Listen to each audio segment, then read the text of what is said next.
welcome. Thank you for braving the snow and the weather to be here today. This is the Board of Supervisors meeting for December 14th, 2021.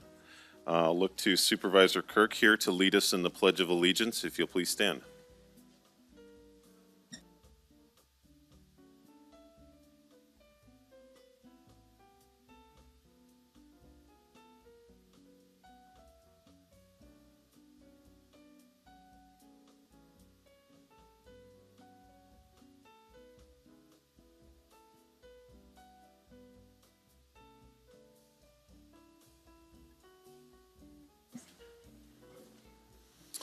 Okay, and of course we do hope everybody is safe and staying out of the weather if possible, and certainly staying off the roads if you don't need to be.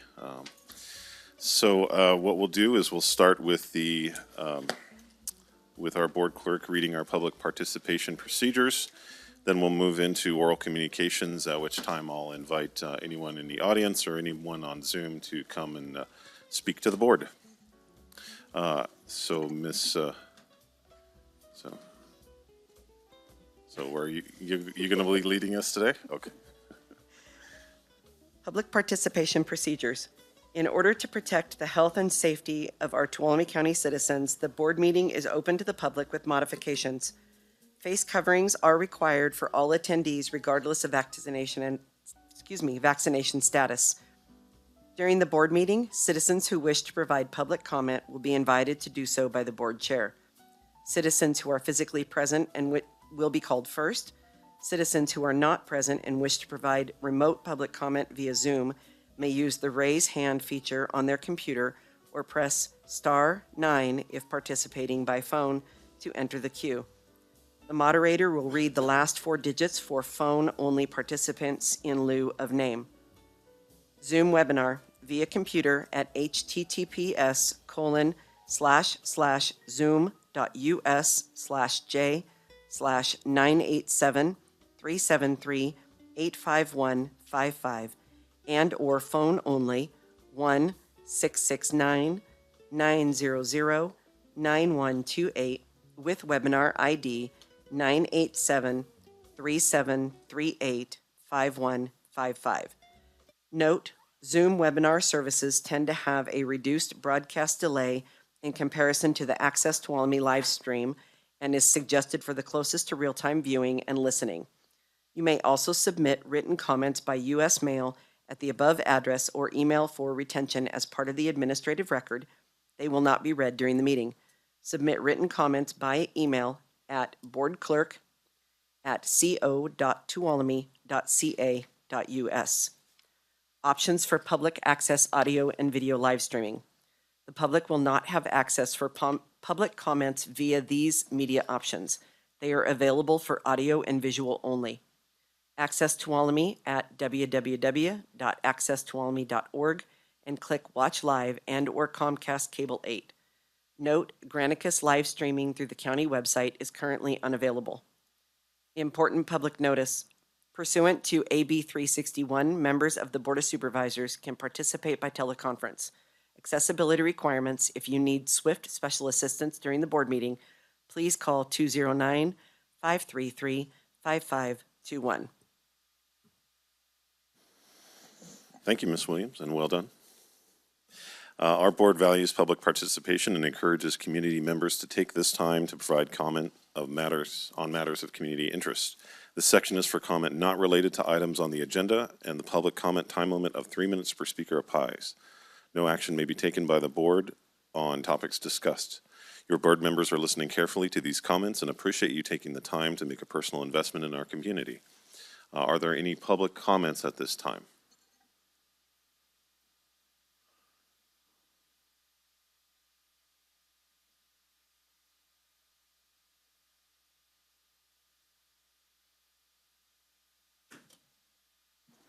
Welcome. Make sure to wear my mask. Good morning. My name is Duke York, and I'm here to announce about my role as chairman of the Children's Holiday Party Committee. I'm also an ex-Tuolumne County Public Works Deputy Director, so I got my good hat. I bring you tidings of great joy. The 39th Annual Children's Holiday Party was held last Saturday at the Motherlode Fairgrounds. We were able to serve 575 needy children from Tuolumne County, which was up from 480 last year. And these children are infant to 14 years old. We give them a gift bag with a main gift, a big gift, and then we also provide candy and healthy foods in the bag, along with prizes like game booth prizes. And the Tuolumne County Library kicks in a book, and we put a book in each one. And it's quite the party, and we did it as a drive-through event, so COVID-19 was complied with.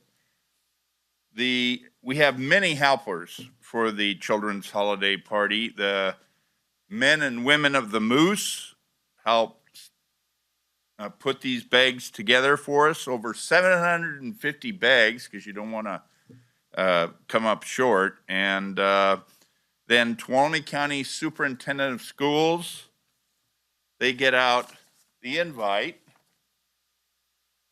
and that goes out through them, as well as the various food banks get them, and all of the social service programs also receive them. And we get them out to everybody that we can to make sure that we don't miss anybody. The clampers and the community patrol provide the traffic control. For the bikes for tykes, we can't really hand out bikes. It's a little awkward for a drive-through. So we had $170 gift certificates for Walmarts that were redeemable for bicycles and helmets. Santa and his elf were handing out candy canes. The funding is all by local community. We do all the fundraising with a little help from the Sonora Area Foundation. And the leftover food, books, small prizes, and candy canes went to Interfaith for their upcoming Christmas Eve dinner. And I hope I made it in the appropriate timeline. What? I got more time? You still have 5 seconds, Duke. Oh, 5 seconds. Oh, darn. Okay. Hey, I'm sure Public Okay, your Works time is up. busy. Thank you very much. Thank you very much, Duke, and thank you for being kind of the lighthouse on this over the years. So, good morning. Good morning. Well, I think we should thank Public Works because the roads looked pretty good. And the library is supposed to be open from 8 to 5 to accommodate the hours of Parks and Rec. But Rec is never there at 8. But Anita is there this morning, and she was happy as a little clam to be at work at the library, and she's all by herself, which I don't think is necessarily safe. I'm sorry Kathy Peacock is, isn't here yet, so she could tell you all the details of her Christmas Eve dinner at the fairgrounds, but they still need volunteers on the 22nd, 23rd, and 24th. And I understand that Chicken Ranch is doing their drive-through Christmas dinner on 12/21, but I don't know any details. December is still Drunk Driving Prevention Month, so we need to be mindful because we do that a lot in this county. And drinking and driving kills 28 people a day in the United States, or one person every 52 minutes. And it's responsible for 1/3 of all traffic fatalities. CHP in California had the maximum enforcement period over the Thanksgiving weekend from Wednesday to Sunday. They made 1,019 arrests for impaired driving, which is up 17% from Thanksgiving last year. And there were also 47 fatalities, which is up 14% from the year before.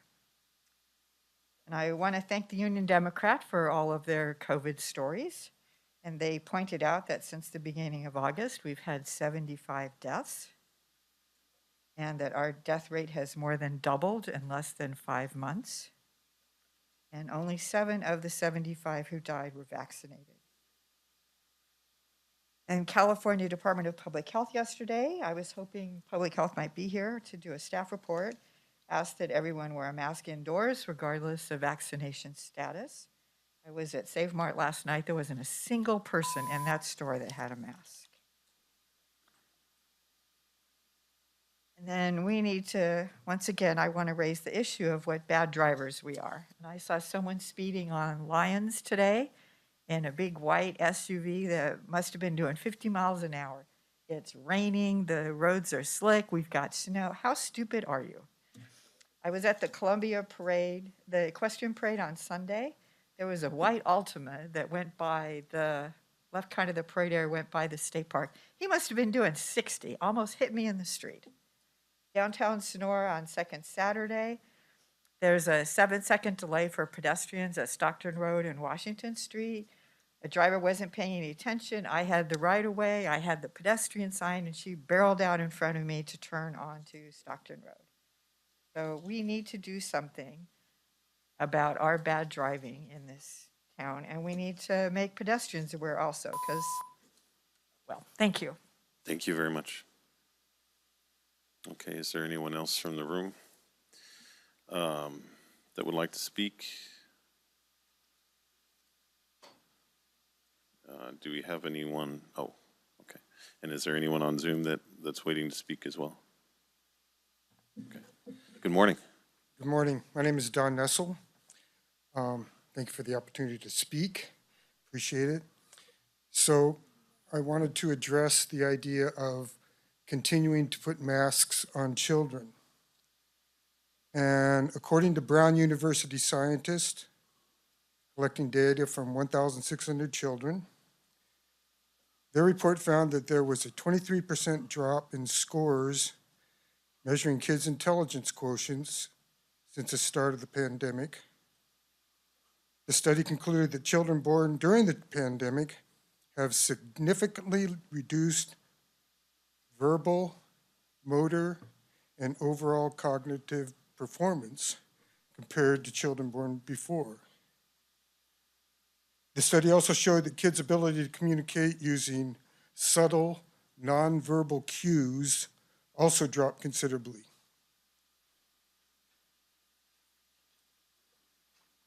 California health officials have mandated masks for all students when schools are open and the kids are inside.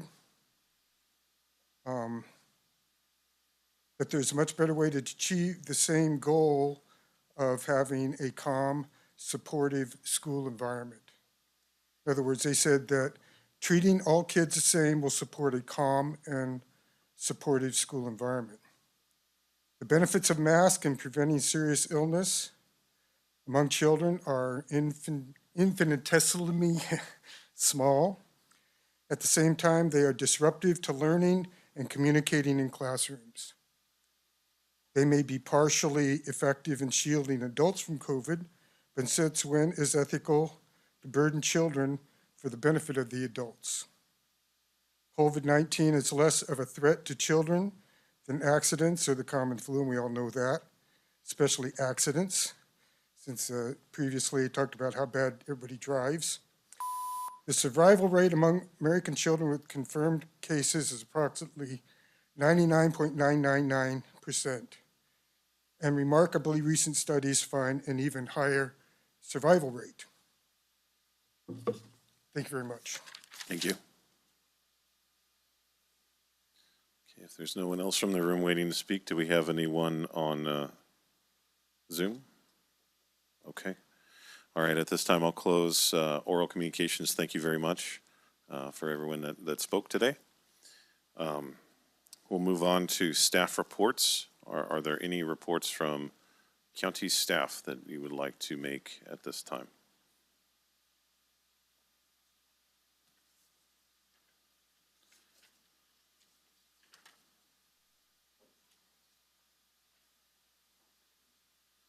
Good morning. Good morning, Board. Dory Beats, Tuolumne County Office of Emergency Services Coordinator. Excited about the snow and the rain. A few things that I'd like to update you with. First and foremost, as you know, at your last board meeting, you passed the urgency ordinance regarding the debris removal for the Washington fire. A state contractor has been selected, and we want to continue encouraging the property owners to submit their right of entry forms so that we can begin that. But they'll start to come out here soon to kind of assess and make a game plan for the debris removal. So that is moving forward. Second, as many of you are aware, the Fire Safety Advisory Committee and its governance work group held the first in a series of public meetings regarding a vegetation ordinance last week.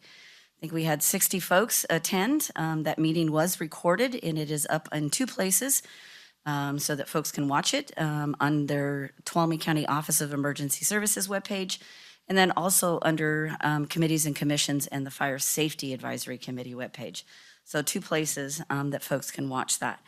We'd like to remind folks, if they want to submit comments throughout the process, to direct that to oes@co.tuolumne.ca.us.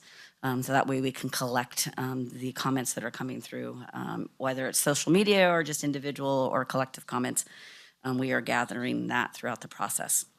And last, I'd like to introduce, I'm so excited, as many of us are, to introduce our new OES Administrative Analyst, Tracy McKnight. Tracy is a Tuolumne County resident who recently worked for Stanislaus County. So sorry, Stanislaus County, but we have taken her now. So we're really, really excited to have her here.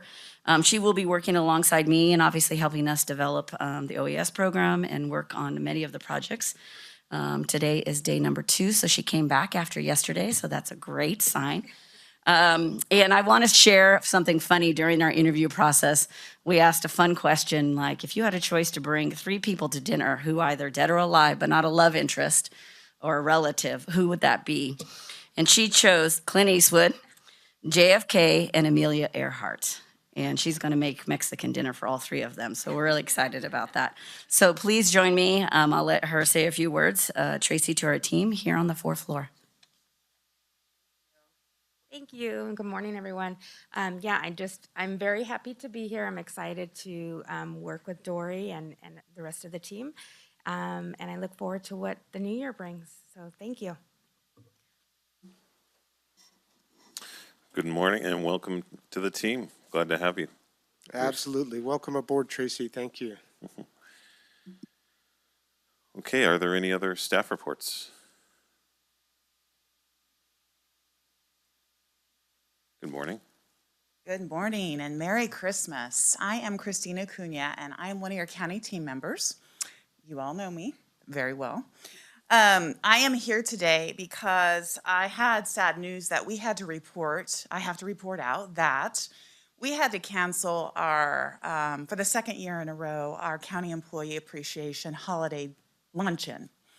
But I have really good news because we had a county team of, we call it the Appreciation Action Team, volunteers step up and say, we want to do something to honor our county fellows, county employees, in a way that's healthy and safe for them.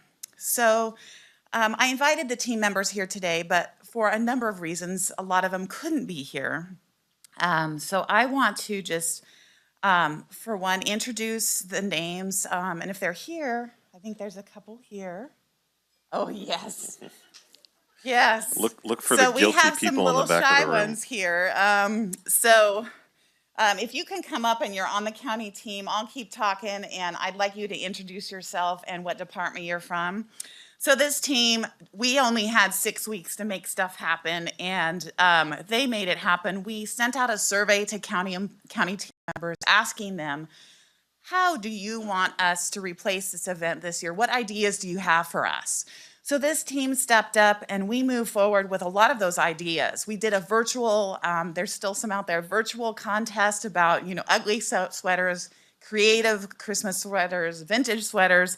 Those results will come out shortly.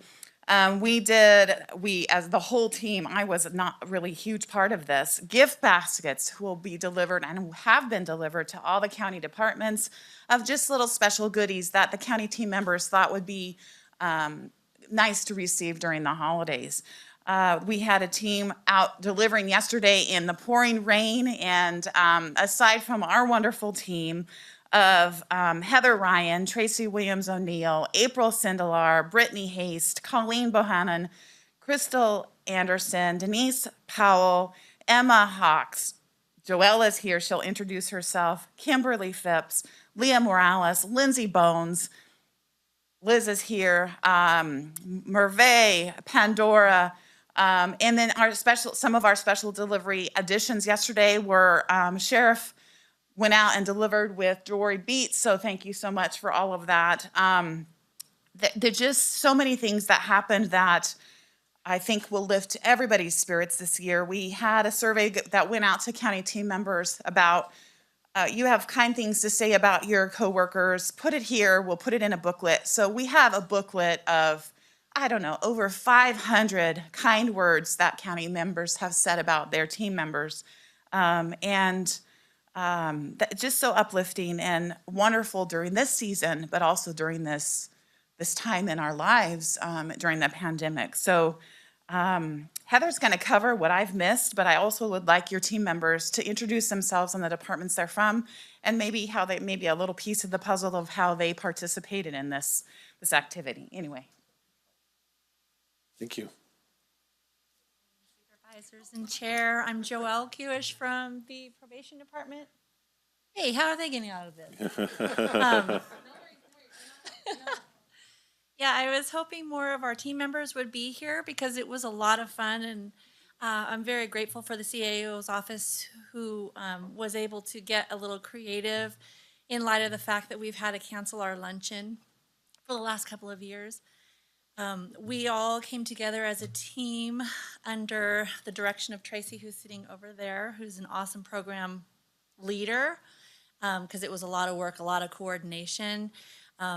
We did some shopping, and I was on the basket committee, and so we shopped and stuffed our baskets and made them as pretty as we could make them, and we delivered them, most of them yesterday. And so I'm very appreciative and happy that I was a part of that team. And it's not very often that we get to spread so much joy in one day. Thank you. Thank you. All right, so Christina basically nailed it. The only thing I did want to say is also thank you to all the staff members who gave us their input and gave us the ideas. It would be selfish of us to say that we came up with all these beautiful ideas all on our own. If it wasn't for them, we wouldn't have been able to come up with so many great, fun, and inclusive ideas to make sure that everyone was appreciated in the way that they would like to be.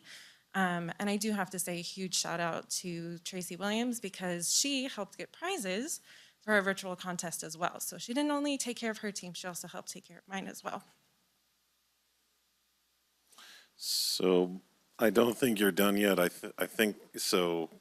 Heather and Christina, Joelle and Liz, could you stand by that wall one more time where you were?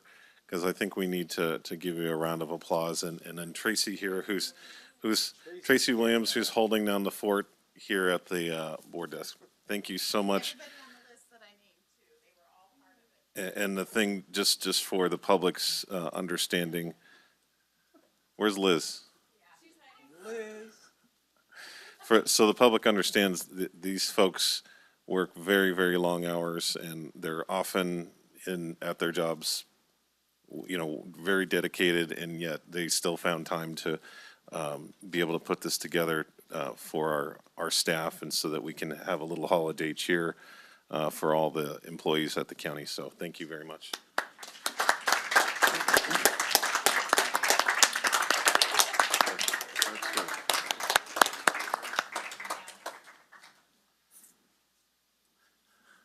Thank you. Thank you.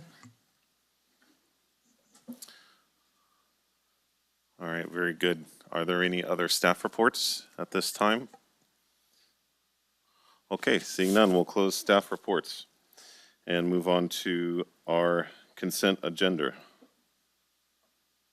So, Ms. Williams, would you like to read our consent calendar today? Starting with the minutes. Consent calendar. Items on the consent calendar are considered to be routine and enacted by one motion.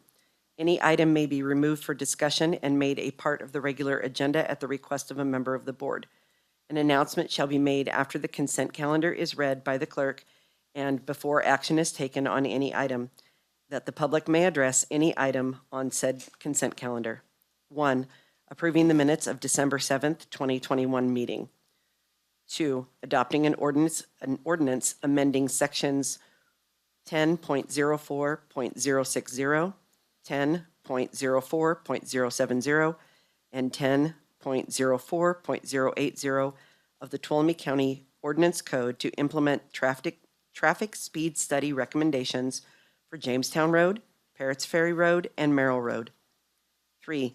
Approving the reappointment of Kirk Ford, Stuart Crook, and James Phelan, and to appoint Michael Sardella to the Tuolumne County Resource Conservation District for terms to expire January 31, 2024. 4. Approving Supervisor Daniel Anaya Kirk to attend the annual National Association of Counties, NACO Conference in Washington, D.C., February 12th through 16th in 2022. 5. Adopting subsequent Resolution 124-21, making findings in support of allowing remote meetings pursuant to AB 361, Modified Brown Act procedures during a declared emergency. 6. Approving the appointment of Patty Bellalou and Eugenia Hooven to the Oak Grove Cemetery District of Trustees for terms to expire December 13th, 2025. 7. Authorizing County Administrator's Office to complete the sale and sign of deed for 175 Fairview Lane, Sonora, California, transferring the property from Tuolumne County to the Tuolumne County Superintendent of Schools pursuant to the agreement dated December 1st, 1982. All right, thank you very much. So would any board member like to pull an item for further discussion? Yes, Mr. Chairman, I'd like to pull items 2 and 4. Okay, any other items? Okay. All right, so we'll pull items 2 and 4 for further discussion. Would any board member like to comment on any item? Supervisor Half and then Supervisor Goldenberg.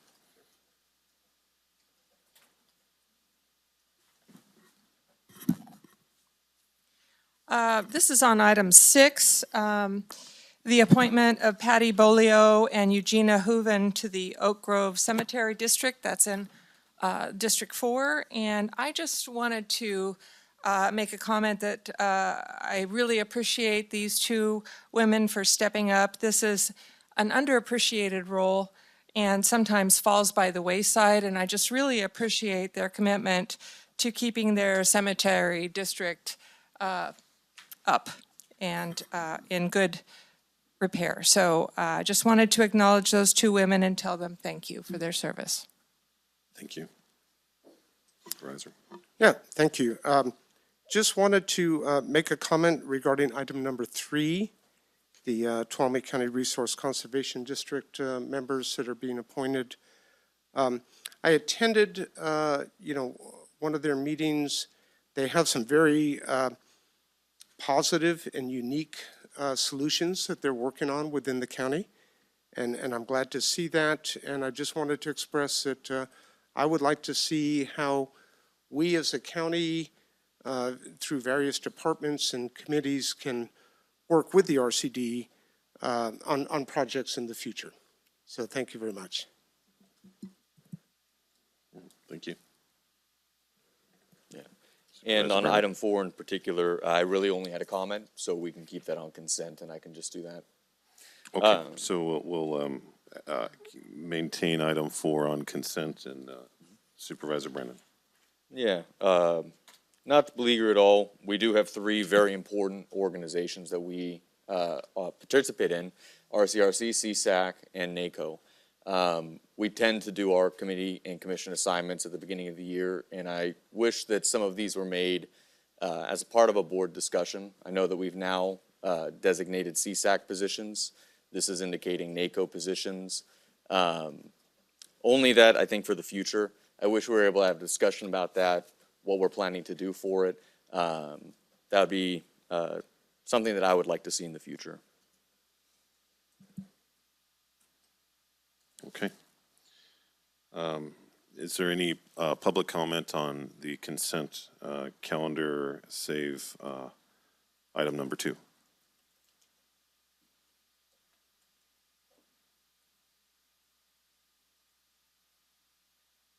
just want to make a comment to Supervisor Kirk that Carl Rodefer was the appointee. I'm not sure if Randy Hanvelt had been at one time, but we got a lot of mileage out of their affiliation with that group. We got a lot of grants, we got a lot of money, we got a lot of access. I would just like you to be mindful of that. And on the Oak Grove Cemetery District Boards, it is nice of people to step up, but we have several cemetery district boards, and at some point in the future, we should look at maybe just having one countywide cemetery district board.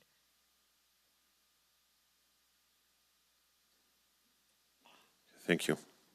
Any other public comment? Any hands raised? Okay, I'll bring it back to the board for our, if there's more discussion or a motion on the consent calendar accepting move. item 2. I'll move that we approve the consent calendar except for item number 2. Second. Okay, we have a motion by Supervisor Half, second by Supervisor Goldenberg. All those in favor, please say aye. Aye. Any opposed? Okay, motion carries 5-0. Okay, Ms. Williams, would you please read item 2 for us once more? Oh, I'm sorry.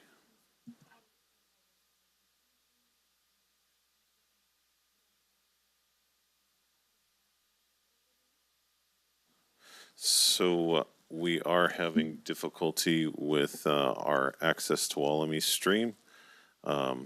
So Ms. Williams will go over some of the additional ways to view the board meeting that we discussed earlier in the morning, just to give people a refresher if they're having any trouble viewing. Currently, Zoom is up for viewing, and that is Zoom webinar via computer at https://zoom.us/zoom.987-37385-155 or phone only at 1-669-900-9128 with webinar ID 987-3738-5155. Thank you. And if you didn't catch all that address, you can go to just the board meetings page on the tuolumnecounty.ca.gov website, select the agenda for today, and there's a link right at the top. That's what I usually do to be able to get on the Zoom accounts. Okay, so now I forgot, did we reread item 2 yet? Okay, would you please read item 2 for us once more and then turn it over to Blossom. Item 2, adopting an ordinance amending sections 10.04.060, 10.04.070, and 10.04.080 of the Tuolumne County Ordinance Code to implement traffic speed study recommendations for Jamestown Road, Parrots Ferry Road, and Merrill Road. Thank you. So this is, who wants to start? I can start. This is not anything that I think that needs presentation or discussion. We did this at the last board meeting. Again, for 2 of the kind of overly fast roads in my district, I just can't in good conscience vote yes on this.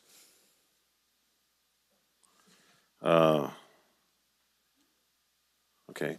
And again, like we discussed last week, my concern is that the public would come away with the view that the county is purposefully implementing higher speed limits, and that's not what we're doing here today. What's happening is the state is requiring that the speed limits on these roads be increased, and what we're doing is taking actions so that we allow our law enforcement personnel, CHP, sheriff, to enforce at least those speed limits. If we took no action, then there would essentially be no speed limit on these roads. Am I correctly characterizing what we're doing today? That is correct. Okay. We're following the state mandated process. And so I would just, if you're interested in talking to our state legislature or the governor's office, I'd be happy to come with you on that. Because it is a problem that this isn't the first time that we've had these speed limits increased, and it's kind of an issue that goes beyond what our board is able to do. That's correct. We should see some relief in 2024 when AB 43 takes effect. But until then, we're required to follow the process. Yeah. Okay, is there any public comment?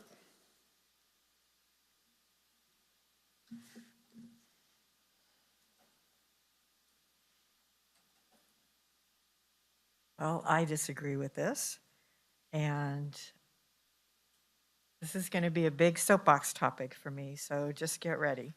I did go and meet with CHP, and I did meet with Caltrans, and they indicated to me that you are not as required as you think you are. And Caltrans said that there are a lot of cities and counties that are implementing some of the provisions of AB 43 now because it goes into effect on January 1st. So I'm just a private citizen. So I think we need to have a bigger discussion, and Caltrans needs to be involved as well as CHP. And CHP told me that I was specifically most concerned with Jamestown Road. So I see no reason on God's green earth why we should be increasing the speed limit to something, if you hit somebody, chances are you're going to kill them. So they said that Jamestown Road had an expired speed study. So when there is an expired speed study, they can't enforce anything at all. They can't use their radar, they can't use their LiDAR, which I guess is a laser thing. And since Jamestown Road is so curvy, well, for the public, they don't enforce any traffic there. And it's kind of like J59. There's no shoulder, there's no, if you stop somebody, you can't even pull them over. So they have no means of enforcing any speed limits on that road. And the only way they said they could possibly be able to do it is if they do pacing. And that's too hard on a rural road. They usually only do that on the highways and the freeways. So I disagree with this, but I'm not a member of the voting board. And I think this needs a lot more discussion with a lot more stakeholders. Okay, is there any other public comment? Any hands raised? Our Public Works Director has something she'd like to add. Well, Kim McFarland, Director of Public Works. I will get together with Ms. Dowd and get some more information about who they were talking with, and we'll follow up on that because as far as we know, we're following the state guidance and doing as we are supposed to as far as speed studies. And we don't know a lot about the enforcement part of it, but we will follow up with Lieutenant Tafoya from CHP and our Caltrans Director. Thank you. Okay, bring it back to the board if there's Supervisor Heff. Yeah, I understand that without this provision, even if a ticket was given on one of these roads, if a judge in the court, if it went to court, let's say somebody was questioning their ticket, a judge would ask if there has been a recent traffic study, and if not, it gets thrown out. So basically, we have no enforcement. I am also a proponent, as I mentioned last meeting, that we need to step up and put this on our legislative platform and not wait until 2024. And I'm in favor of advocating that something be done before 2024. So this is high on my radar, forgive the pun. I will be voting yes for this, but we need to do something. So that's my sentiment. Okay, thank you. And I agree completely with that. I absolutely think this should be on our legislative platform. If it actually was at one time, and I don't know that much happened then. And so I think we need to breathe new energy into this. So, if there's no other discussion, I'll see if there's a motion on this item number 2.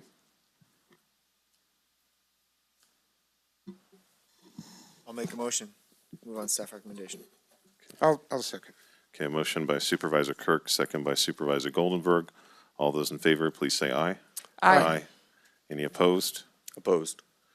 Okay, motion passes with 4 votes yes, 1 vote Supervisor Brandon, no.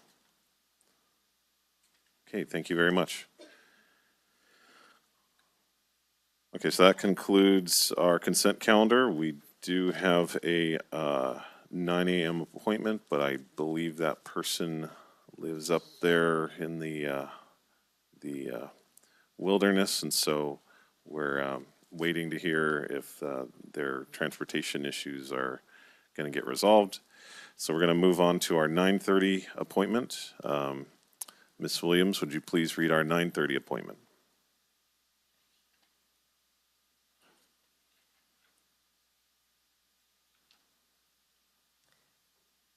9:30 a.m., presentation and consideration of adopting the Juvenile Justice Coordinating Council's 2021 Juvenile Justice Realignment Plan and adopt Resolution 12521 to approve the local Juvenile Justice Realignment Plan. Morning. Good morning, members of the board. Dan Hawks, Chief Probation Officer.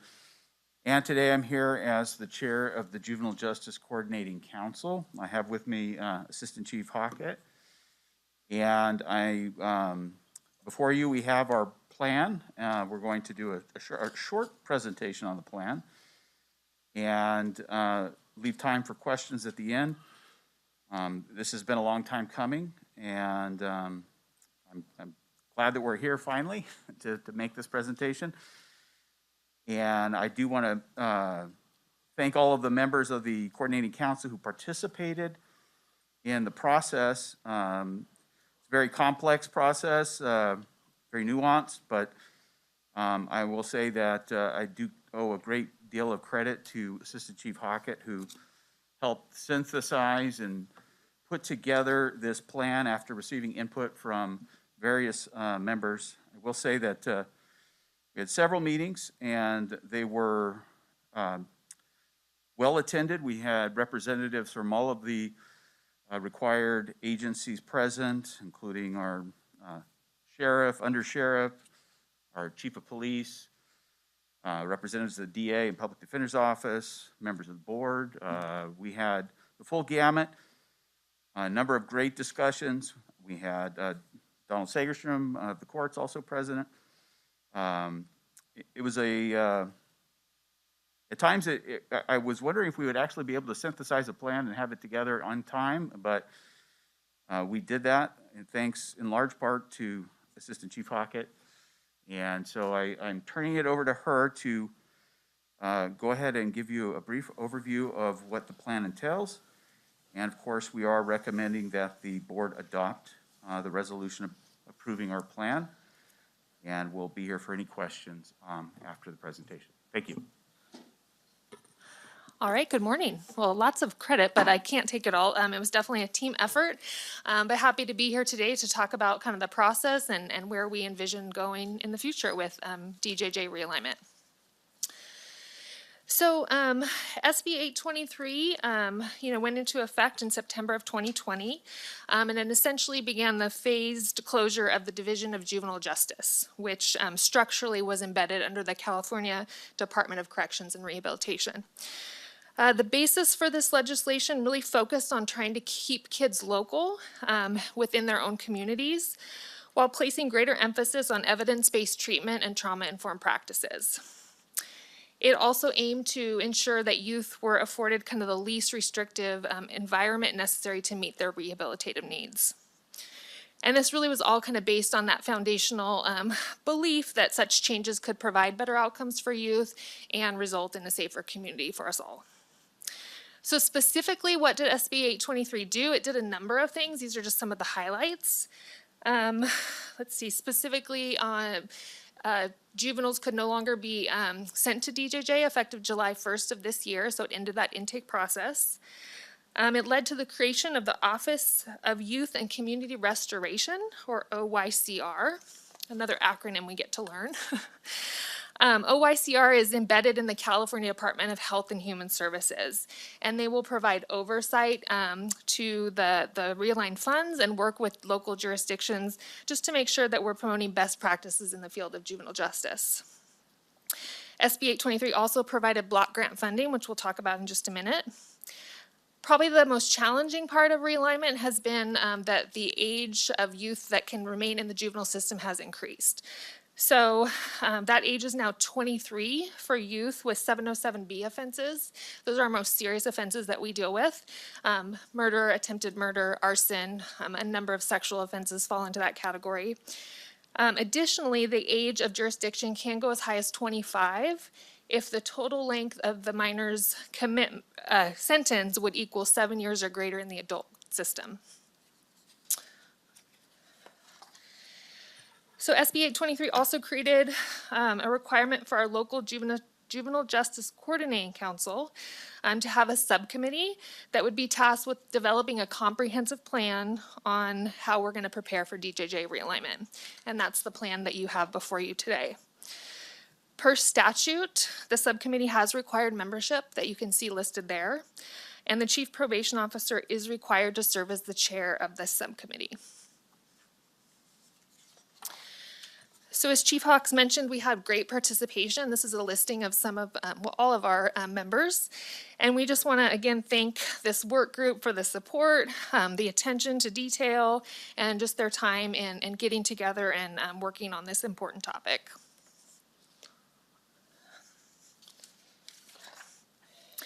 So in preparation for this work, we did look at what data we had available to help drive the discussions of what our local plan should focus on, and this is one of the data sources that we used. So we submit both monthly and quarterly data to the Board of State and Community Corrections, or BSCC, on a number of different measures, but one specifically is the number of youth detained in our local facility with those 707B offenses that I mentioned. So you can see here that we certainly have had a fair share of youth with those serious offenses at our facility. However, we have not sent a youth to DJJ since the hall has been operational. We also looked at DJJ commitments made by the county in prior years. Our last commitment occurred in 2016. It involved a juvenile with a number of sexual offense adjudications, and he remained in DJJ for about 3.5 years before he could safely return to the community. So what must the plan include? The required components are outlined in the Welfare and Institutions Code, and these are kind of the main components listed there. Essentially, the question that we were asked to answer, or try to find an answer to, is what are we going to do with this population that has historically been served through the DJJ system? So that was really kind of the focus of our plan. So moving on to funding, Tuolumne County will receive the minimum allocation for a small county, $250,000 per fiscal year, beginning fiscal year 21-22 through fiscal year 23-24. And that funding is to cover all potential services and placement needs for this population. The funding methodology for fiscal year 24-25 is yet to be determined. Additionally, in April, BSCC issued an RFP for the Youth Programs and Facilities Grant, and had two components to it. Part one involved applying to be a regional hub to accept realigned youth from other counties. And part two, or part B, focused on infrastructure improvements to existing facilities in preparation for DJJ realignment. We applied for part B, and we were successful in receiving the maximum allocation for a small county. So we'll dig into the plan a little bit. So as I mentioned, our data that we looked at revealed that we have avoided and prevented youth from entering DJJ since the hall has been operational. That doesn't mean that we haven't had youth that were eligible for DJJ commitments. You may recall those figures that were reported a little bit earlier. And we're proud of this accomplishment and believe it speaks to the quality of the services that we can provide and our ability to provide for high needs youth at a local level already. We also feel very fortunate that Tuolumne County has a number of really quality, great services available in the community for justice-involved youth and their families. And this provides us a really great launching pad as we kind of go forth with this work. A new term that you might see kind of referenced in realignment language is Secure Youth Treatment Facility, so another acronym, SYTF. And this is the language that's used to describe the programming designed to treat those youth with the most serious offenses. In other words, those youth that would have historically been sent to DJJ. There's very specific criteria that the courts must consider when determining whether or not a youth is appropriate for that track. And counties must be specifically designated as a secure track program to be able to accept those youth. Offering secure track program locally would potentially position us to house those older kids, potentially more criminally sophisticated youth, and we do not believe that that is in the best interest of the youth we currently serve. Therefore, at this time, we are not pursuing secure track. And this was a decision that was fully supported by the subcommittee, recognizing the challenges that that could provide to a small county like our own. We acknowledge that we may have a situation in which a local youth might be in need of that secure track placement, and we might have a situation that that would be appropriate to explore. So we're going to continue to kind of monitor that, make adjustments as needed, and really be working with our subcommittee if that need becomes a reality. We also recognize that there may be a situation where we need to send a high needs youth to an out-of-county secure track program. That has the potential to be a potentially high cost need. And for that reason, we are recommending that we place the majority of the block grant fund into a trust account to prepare for that possibility. If that ends up not being a need, we will, and the hopes would be we would develop a reserve. We would then be working with our subcommittee to discuss additional funding priorities if that's the situation we find ourselves in. And lastly, as counties started to process what this would look like, it was quickly recognized that this is going to be a challenge for small counties. And so, in an effort to kind of help with that, there was the creation of a collaborative consortium that was really kind of established to provide technical assistance and support to counties as we go through this process. And so our plan is to continue to be an active participant in that consortium as we move forward. And that is it. I kind of went through those really quickly, but I assumed that there might be some specific questions. So at this point, we'll open it up to questions from the board. Okay, great job. Are there questions? Supervisor Kirk? You kind of answered it when you talked about the ongoing technical assistance and support, but, I sit on the Administration of Justice Policy Committee at CSAC, and I know when they were talking about this realignment and divergence from DJJ, they were potentially talking about some regionalization as far as if you get a very violent sexual offender, you don't have the ability to house them, where do they go? So is there still discussion about the regionalization, and if there is, where are we at? And then also, I guess those funds that you're putting in a bank, which is a great idea, would that be used to potentially offset a case like that? Yeah, I could take this. Yeah, absolutely. We've been participating in the consortium, which is actually a conglomerate of different organizations. We have the state Association of Counties, we have, which represents the board members, we have the CAO's group, and CPOC. And they form this nonprofit consortium which helps counties come up with a best practice approach and helps with regionalization and formation of MOUs with counties so that in the event that we need a placement, we'll have that resource available. So there hasn't been, as of yet, a whole lot of institutions developed. We have Fresno County has got one up and running, Sonoma County. But this, if we do need it, this will provide us that opportunity. And you're absolutely right. They're looking at very specific types of treatment. I think Sonoma County is focusing on sex offenders at this point, and also potentially female offenders. And Fresno is kind of looking at everyone else. Yeah, that is a real concern, is that the larger counties, which are the overwhelming users of DJJ currently, are planning for the most part to create their own secure track programs, and they're not necessarily opening those to the medium in smaller sized counties. So that's what the consortium's there to serve. And part of our plan did address that. It's to, you know, we are, there's a 1% realignment assessment for participation in that program. So that's one of the plan components that we have at this time, is to participate in that and have those services available to us should we need them. Okay. Well, thank you for being on it, and thank you for keeping the presentation short and to the point. Yeah, Thank you, guys. thank you. Yeah. You know, we see these programs come, you know, from the state, you know, by their actions. I liked what I saw in, you know, what was set forth on the subcommittee, you know, all the members. I think that's well represented. Also like to see that funds are going into a trust account, just as Supervisor Kirk mentioned.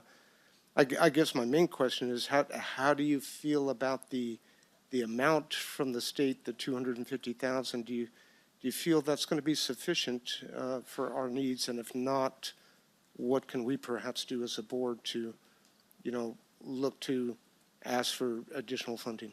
And then, well, you raise a very good point, Supervisor Goldenberg. I do think that if any, you know, if there is a strong complaint that needs to be made, is that I do think small counties got the short end of the stick. And, you know, the overwhelming amount of the majority, I think there was 80% of it was dedicated based on the representational amount of youth and the age range, and those who have already been using DJJ to a high extent based on the number of commitments present in DJJ at that time. The remaining amounts were reserved to as a minimum for smaller sized counties like ourselves, so that we have to accomplish a lot with a little bit of money. And fortunately, we've been able to avoid those commitments, but we can't always control that, and we won't, you know, we know that we won't always be able to avoid a secure youth treatment facility commitment. So we, to the extent that we can right now, and that's, you know, one of the reasons we also took a little bit of time with our plan. We wanted to craft it based on the very specific circumstances we're dealing with within this county, knowing that our full allocation, you know, could be absorbed by just one youth commitment potentially. You know, the plan is to put it in trust, hopefully build that trust up over a couple of years, establish a reserve amount, and then go from there and look at other things that we can do. But I think we have to be very fiscally conservative. And yes, we could have definitely used more funding for smaller sized counties. Exactly, and I appreciate the explanation. And if we can build up the trust, you know, if we don't have to expend, you know, those out in the more immediate, you know, near future, that'll help us, but we still could suffer consequences in the future. So, thank you. I will say on a positive note, we did receive our money already, so at least the state came through on that regard. Very good, thanks. Thank you, Supervisor. Okay, is there any public comments on this?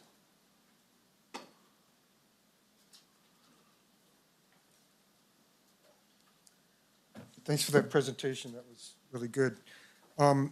Several years ago, I was involved in a mentoring program with a bunch of other men, and I can't remember the name of it. It seems like teamwork sounds right. But so my question is, and also I noticed the committee with different awesome law enforcement people, and I saw your name on there, Ryan. Looks like it's well populated with people who could care and have some horsepower to make things work. And I was wondering, is there an emphasis or a tendency to want to cultivate the public in rehabilitation, mentoring, possible job placement situations, social alignment, introduction to self-assessment, self-esteem, confidence building kind of stuff? And I'm familiar with the fact that it's pretty successful when a young person connects with someone who has a position in the community, has an interest in them, and also has the ability to maybe help finance like a fishing trip and that kind of stuff. But So I didn't see anything about that in this, so I was wondering if you could answer those questions. Sure. Actually, TeamWorks is part of our plan. So what we presented today was just kind of the highlights, if you will. But if you are interested, the plan digs into all of those community resources that we do tap into for that prevention piece and ongoing support for the youth that we serve. So thank you for that comment. Thank you. Okay, is there anyone on Zoom with hands raised? Okay, if there's no other public comment, we'll bring it back to the board. As it was said before, I have the privilege of serving with you on this committee, and I'm kind of a sack of potatoes, because we're there with all these experts in juvenile justice and people that really care about this and have a great deal of knowledge. I mean, really the people that in this county that know more about how to help our kids get back on their feet than anyone else. And so I really appreciate, Dan and Annie, all the work that you've done to put this in place and get it before the board before the state deadline. So I think I read through the entire plan. I think it's great. I don't have any changes or suggestions beyond what you've come up with.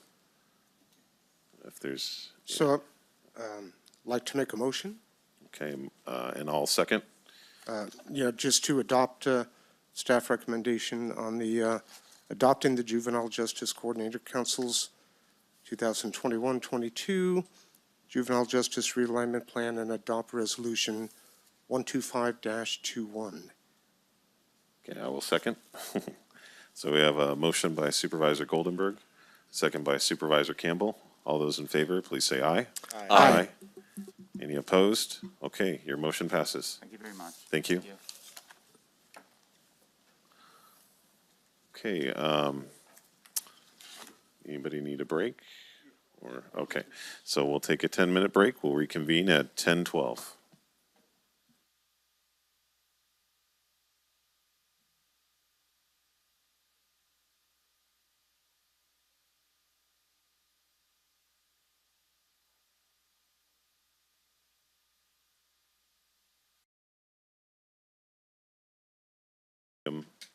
Appointment. 9 a.m., presentation from the Commission on Aging regarding senior homelessness in Tuolumne County. Thank you.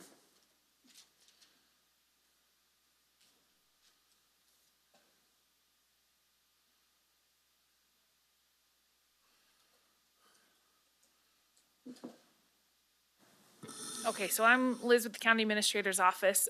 Jason Terry would normally be here today as he is the staff support to the Commission on Aging, but he's out today. So just for your board and the public's awareness, the Commission on Aging is an advisory commission that meets monthly to discuss all things related to seniors and senior issues. And Kathy has been a part of that commission for many years, and she is here today to provide a presentation to your board on homelessness in the area and a survey that was done, and she passed out some information for you. So I'm going to turn it over to Kathy. Thank you. Good morning, everyone. Good morning. Sorry I'm late this morning, but the reindeer sure helped, the stoplights and everything to get here, so thank you. This presentation is not only about the Commission on Aging. I did it from the standpoint of interfaith and what can we do to better serve our senior homeless. And we have quite a few, and so over a year and a half time, I just asked people in conversation in my office or just standing and talking, nothing factual about this. There's no numbers that are, nationwide comparisons or anything like that. This is just the opinions and the voice of the homeless that I've talked to over that little bit of time. So please remember that this was mainly just so I could know more for Interfaith's perspective, if there's ways that we could improve their living situations or their resource situations. The county here is rife with plenty of services available. It's whether they go to seek them, and they keep going at it, even if they get turned in a different direction or they give up very easily if there's more than 1 or 2 steps to take in order to get some help. So with that in mind, that's how I was talking with these people and with these conversations. And it was more about, how are you feeling about things? You know, how are you, what could we do to help you more? And so the conversations related more around a safe place for women to camp, safety classes for homeless, regular shower places, post office boxes, phone banks, things like that that you can't readily just have just because you have the money or the way to get to it. And so how do these things kind of work? Someone to call in the night if they get into trouble out there. They don't know where to turn, how to get there, what's going to happen if they get out of their car, or they roll out of their sleeping bag, if their tent's going to be there when they get back, whatever it is. So there's a lot of insecurity and safety issues that are concerning the homeless if they're not camped.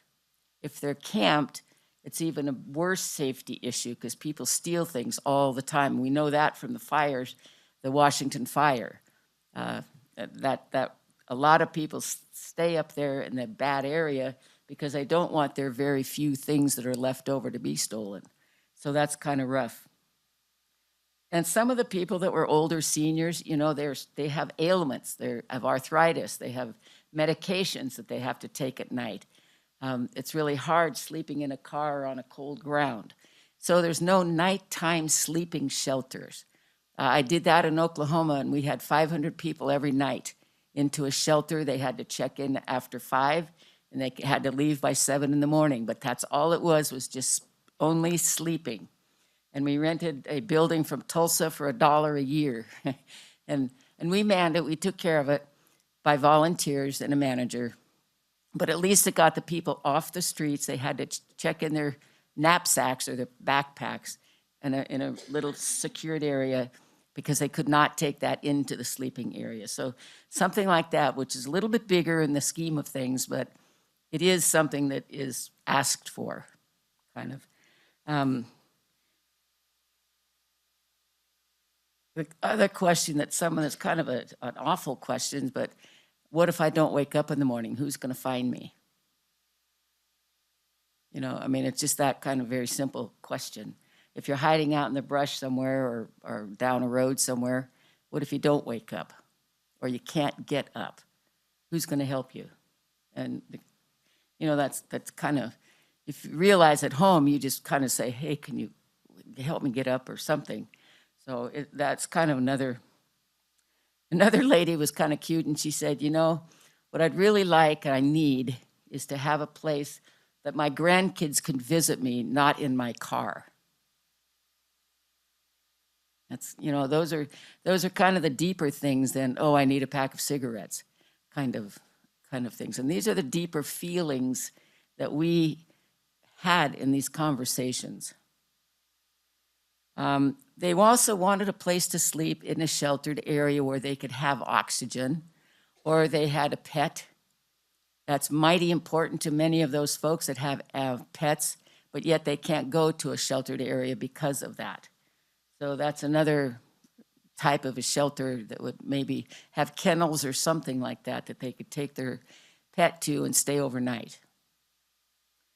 Of course, the camp toilets, that was a thing. And some even said, even if we could get some of those little porta potties that we could carry around, you know, you unfold them and you have the bag and the whole thing, and rather than a building, you know, but then where do you dump it? That's the other part of the question. An open senior drop-in all the time, not just certain hours, and not mixing specifically with the mentally ill. A lot of the seniors that are homeless are not mentally ill. They're just in very bad circumstances, and they don't like to be labeled and connected as part of the population of the homeless that are mentally ill, kind of thing. That labeling, that's always a big one. They also liked the idea of maybe a regular hot meal every day.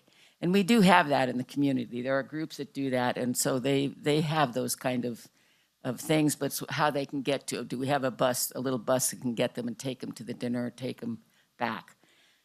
And I don't know if the Tuolumne County Commission on Homelessness is going to address any of these things, because they're pretty much regimented in how they're doing things, but I've not heard the feeling part yet from opinions from the homeless about what they would like to see.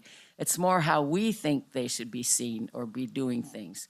So I think there's a blend in there at some point or another that has to be heard, not just from those of us that serve on committees.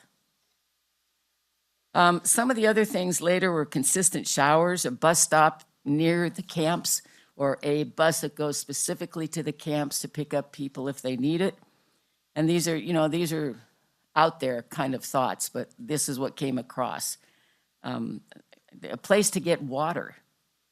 That was a big one, and almost every time I did the survey part, that came up as a water spot where they could get clean drinking water rather than the creeks, which is right.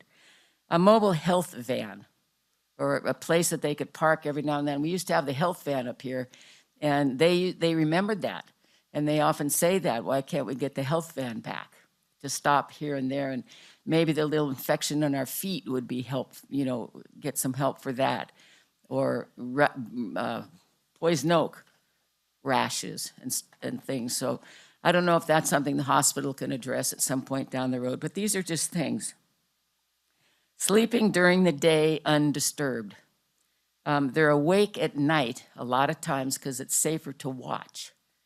But if they can find a place to sleep in the daytime, which is kind of weird because you're always going to get tapped on the window or someone's going to go honk or something like that. So, and at nighttime, they found that there are vigilantes out there that will find them, park their car in front of the homeless person's car, and blast their lights and their horns.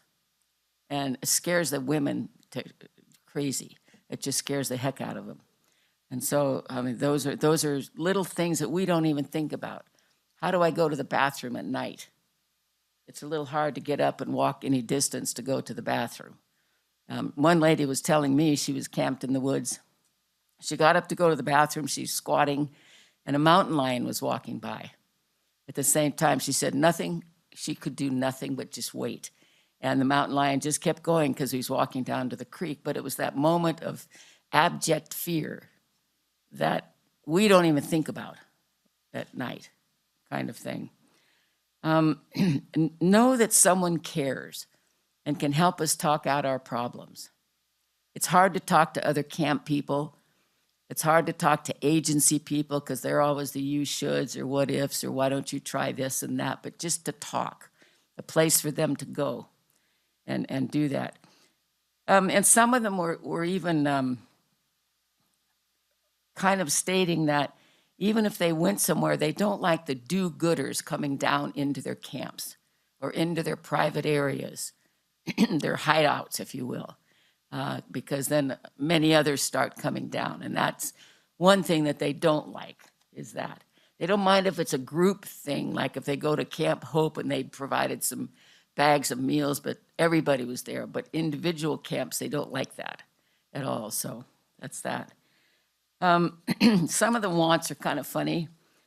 They like to laugh and hoop it up with friends, but then they're considered they're on drugs or they're mentally ill.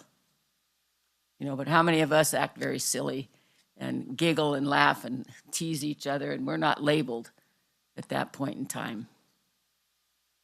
They'd love to have a place to go watch sports or television, just a place like when this was done, it was right around the Olympics coming. And they would have loved to gone and done that. One of the things they kept saying, we just like to be normal, treated like normal. Our living circumstances are different, but we are still people. And that was kind of the thing. Trying to not repeat these things here. A senior camp, a camp for senior homeless. They're the targets out there. They're the ones that are going to get most things stolen. They're going to back off. The boys, are going to go in there and take whatever they've got, and the seniors don't usually fight about it. They just have it go away, and they have to start all over again. So, and not always have to worry where they're going to be tonight. It's constantly changing places because and rightfully so, I think the sheriff do a good job to kind of patrol that to make sure that they are safe on some of those outlying areas or more hidden areas. They feel very comfortable with that. But if that doesn't happen, then they're still a little bit nervous about being out there by themselves. And not always to be thought of the ones that are wrecking downtown, that are urinating on the windows or throwing up or, standing around. They're not always the ones doing that. And they're mostly in their camps at night when a lot of these things happen. So we have to change our thinking a little bit. Some would like to have a garden box where they could grow their own garden, legal garden, and they could do what they need to do to provide their own food. If they can do that, they would feel better about doing it. Not just that, but they would have better food too. So, let's see. Another lady wanted a better place for grandma, her children to come visit. I thought that was pretty sad one myself when that one came up there, because you don't even think about that. We don't make time sometimes for our grandkids, but when the grandkids want to come and then they have to sit in a car, sometimes they can make fun with it and have picnics and that, but other times they just can't. It's too full. They can't even ride in the car. So I know these are kind of silly things in some minds, and they're not costly things. They're not, but they're more respect and dignity type of things. And even when asked if a housing would be helpful to them, there was enough yeses and enough no's. Some of the yeses were, oh gosh, it would be just wonderful to be safe and clean. No, I wouldn't like it too much because my other homeless people would come and hang out and take things and make me get kicked out of there. Yes, I would love to have a place like regular people do. However, I don't know if I would have money to even have furniture in it. So even if you provide housing, it's whether they would be able to handle housing. That's the other part of the question. So as I say, this was very simple, very easy. Had some good points, I thought. Some of them are a little out there for even interfaith to be thinking about. But it did say some things that I hadn't heard before about the dilemma of the homeless, because I was not hearing it from the homeless, which I think we need to do more and more. Any of these kind of groups that we're looking at or talking about, we should hear it from them as well. So that's all my report is. It's nothing fancy, but I think in your areas, in your supervisorial districts, if you know of someone that you could even appoint to just kind of check things out occasionally in your areas, someone that you would trust that would be able to be respectful and talk to folks with dignity, it might be helpful for your own personal understanding in your own areas of what's out there. I know I live up in the high country, up in Anaya's area, and we have an abundance of homeless. And I live above Lions Lake, and we have camps all down in there all summer long. And as soon as the first cold winds come, they're gone. And then I found out up there, when they're camping up there, they don't keep their possessions out. They find another place in the woods, and they bury their papers, their personal possessions, stuff like that. They bury them so no one can steal them. So, just think about that kind of life a little bit. It's not like the big cities where there's all kinds of access to transportation and things to do and places to go. But I think we could, and I don't mean it in a harsh way, but I think we could be a little bit more aware of what their dilemmas are and kind of build it from there as best as we can. So thank you, Ryan. That's all I have on this. It's not that big of a thing, but it's important to me to know from interfaith perspective. Yeah. And any questions? Of course, thank you so much, Kathy. I mean, we had wanted to have this discussion earlier, but it's almost nice that we're having this talk today. I mean, just look outside and imagine, what it would be like to be homeless on a day like today when it's, 35 degrees and slushy, wet rain, snow, and sleet. So you bring up a lot of good points. Well, and this you can read through yourself on your own time, and that you don't have anything else to do. Yeah. kind of thing. But Questions from the board? Supervisor Howe? Yeah, thank you, Kathy. I do have one question and some comments. I just wanted to first acknowledge and tell you thank you for bringing a certain flavor of humanity to this issue and in your words that you have conveyed to us today. I think it does bring heart into the situation and paints a broader picture for people to understand all the various types of homelessness there are here. I do have, one of your statements struck me, and it was the statement about the aged, the senior population that does not have mental health issues in our county. And do you have any idea of how many people like that there are in our county? Just a rough estimate? I don't have a clue because the pit count doesn't ask that kind of question. Yeah. But for our purposes at Interfaith, when we are talking with people, 42% of our people are homeless in some form or another, 26% of which are seniors. Okay. So we're seeing a lot more seniors because they live on a fixed income. They cannot keep up with the economy. Evictions are running higher and higher, and they can't find a place to live. So they go live in their cars for a while until maybe they hear something down the road, or they may meet up with someone that they could feel comfortable with to share a room, a studio apartment or something, if it ever comes up. But to get into those, you have to have a background check, you have to have a bank account, all those different things that are just so hard for a lot of those folks. And a lot of them are women, more women than men, seniors. And they've either taken care of themselves all their lives, and now they're in the senior population. They live on a very small Social Security, I think 985 or 945, something like that. And I don't know if any of us could hardly make it with a house, a car, a medical insurance, medications, all those different things that are basic. And that's what the seniors are. And so they become very melancholy. Yeah. They give up. They don't realize their worth in helping others get through things because they've been there, done that kind of thing. And it's very sad to see that or to hear that. But the longer I can keep them at Interfaith, the better, because then you can talk and you can listen and you can laugh with them a little bit of their dilemmas, and they kind of lighten their load a little bit. So it's a good thing for Interfaith, and it's not a good thing for Interfaith at the same time.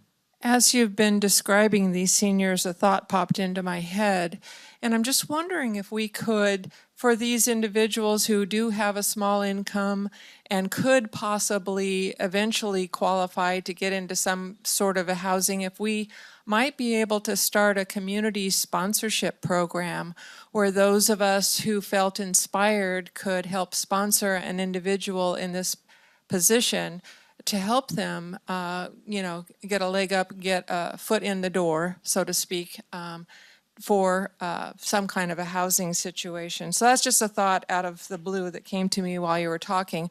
I do have one other comment, and then I'll pass it on. You are integral in our Homeless Commission, and you are also on the Navigation Center Ad Hoc Committee that we're working very hard to come up with some statistics to do eventually to do a feasibility study to put in a navigation center.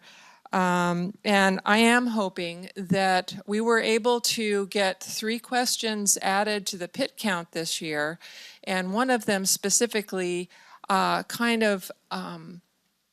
the kinds of questions that will elicit the humanity that you speak of. So I'm hopeful that we'll get some of that information through this pit count, where Tuolumne County is getting additional information, and it will be tabulated separately, but will go towards furthering our understanding of what the homeless need and what kind of a navigation center might be possible here.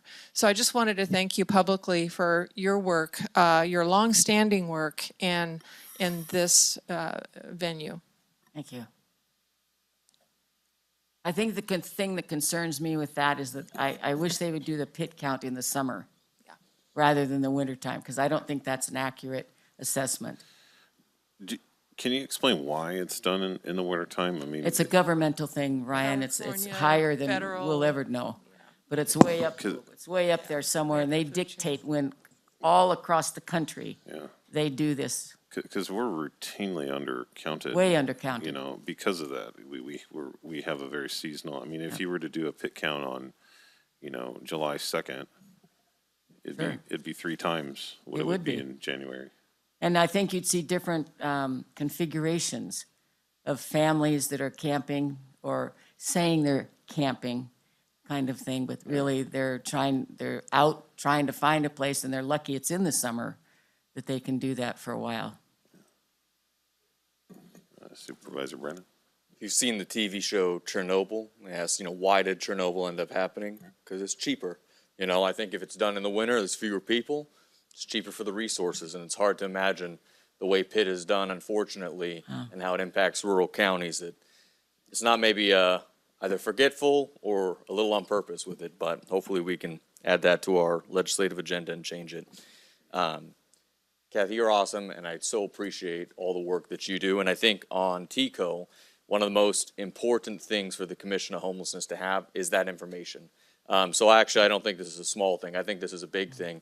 I'm not always so great at math, but I think it's like 200 people or more, 200 or 300 people that you talked to, you interviewed, to be able to get these answers. I want to commend the rest of the board too, for the Commission on Homelessness, that we are looking now for 2 members with lived experience on there to be able to contribute to these discussions. Because I think the stereotype, right, that's out there is these people in the camps is because, well, they're just druggies or bums, right? I mean, and that's the language that we hear online. And you look at this and you see this human element of they want to see their grandkids. They want to be safe at night. They want a place to sleep. And it is not different than other people. It's not different.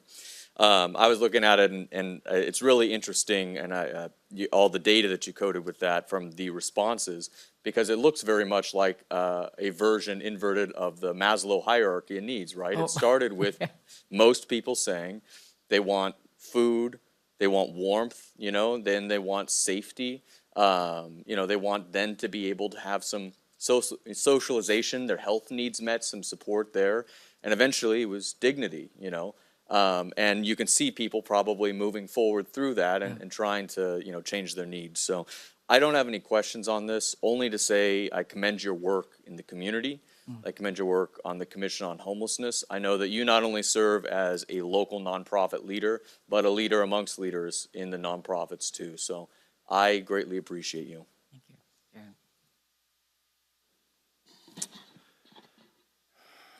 Kathy, thank you very much. I've known you a long time, you know, dating back to the early 80s when I was doing some instruction, you know, with the American Red Cross, first aid, CPR, when I first came in the county. Your personal efforts and your caring have made just a tremendous difference when you're dealing with all the people that you see through interfaith. You took a long time and gathered a lot of information. I think you said over about a 1.5 year period of time. This is data that, quite honestly, I don't think we've seen before. And it's good. And it's from a different source, but it's from a source that's very accurate because you're dealing one-on-one with people. I really liked, you know, some comments that you made. One of them was get rid of the roadblocks, right? What can we do to get rid of those roadblocks and help people? Because we, all too often, we're not doing that, right? We put these roadblocks up there ourselves at times, and we need to get beyond that. Basic needs, you know, shower is huge. You know, just, you know, how a person feels when they have that basic shower. And I know there's a number of efforts in the county that are providing showers, including, you know, Interfaith has, you know, and that's really, you know, very important. As Supervisor Brandon mentioned, you know, the things that I hadn't really considered, you know, how can people come visit me in a different environment, right? And that's very important. Obviously, things like hot meals, that's just, but we've got to be able to get people to and from, and the transportation, and I think we do that. Just finally, the comment you made, treat us as normal. We're still living people, right? And that is so important. And I hear a lot of rhetoric out there, different programs, people are trying throughout the county, whether it be Give Somebody a Chance, Resiliency Village, Nancy's Hope, the efforts, with the committee that, they're working on. And we don't always do that, so and we need to, right? That's so very important. So thank you very much for all your efforts. Supervisor Kirk? And most of the questions and discussions already taken place. I just want to say thank you, Kathy, for what you do in Interfaith. When I think of charity, I think of you and your organization. You made one statement that kind of surprised me. You said plenty of services available. The question is, do they seek them? And when they do, is it a smooth process for them to obtain those services? So you don't necessarily have to answer me, but I hope that perhaps as those areas are discovered, if it's a county issue, if they could be relayed to us. So if there's a smoother process that we could do something to get these people on services or help them, because it's a shame if we have available services, but they get lost in the process. So that would be my only ask, which I'm sure you'll be vocal about if there's any way. But just thank you, Kathy. You're an amazing woman. Thanks. Yeah, I agree with everything that's been said. The thing that strikes me about some of the information that you've gleaned is that how much work it is to be homeless. It takes a lot of effort. Where are you going to find toilet facilities? Where are you going to sleep that's safe? What if you have a medical condition, or what if you throw your back out? What are you going to do? And those are just questions that people that are that don't have secure housing have to find a way to answer. And I'd like to see us do more. And thank you for all that you are doing to help people. I mean, you've got such a great reputation in the community, and it's well earned. For that reason, I did want to give an opportunity to the public, if there's any public comment. If anybody would like to add anything, now would be the time.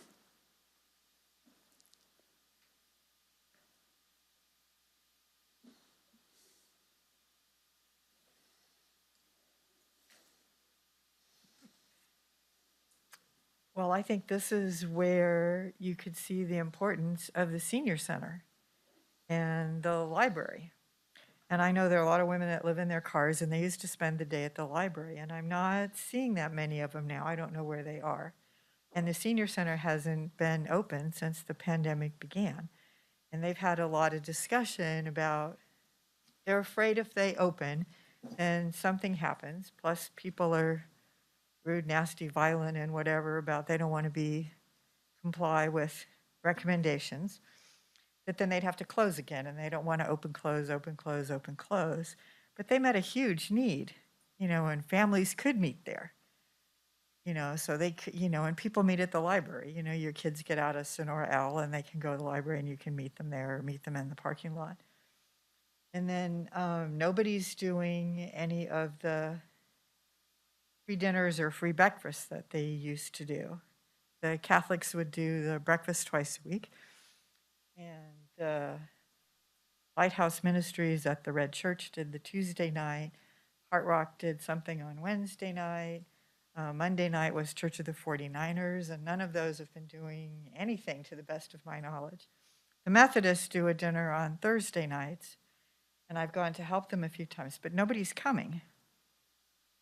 So you make dinner for 40 people, and then 3 people show up, and it's the same 3 people, and they want not only for themselves, they come and they want 5 dinners and whatever.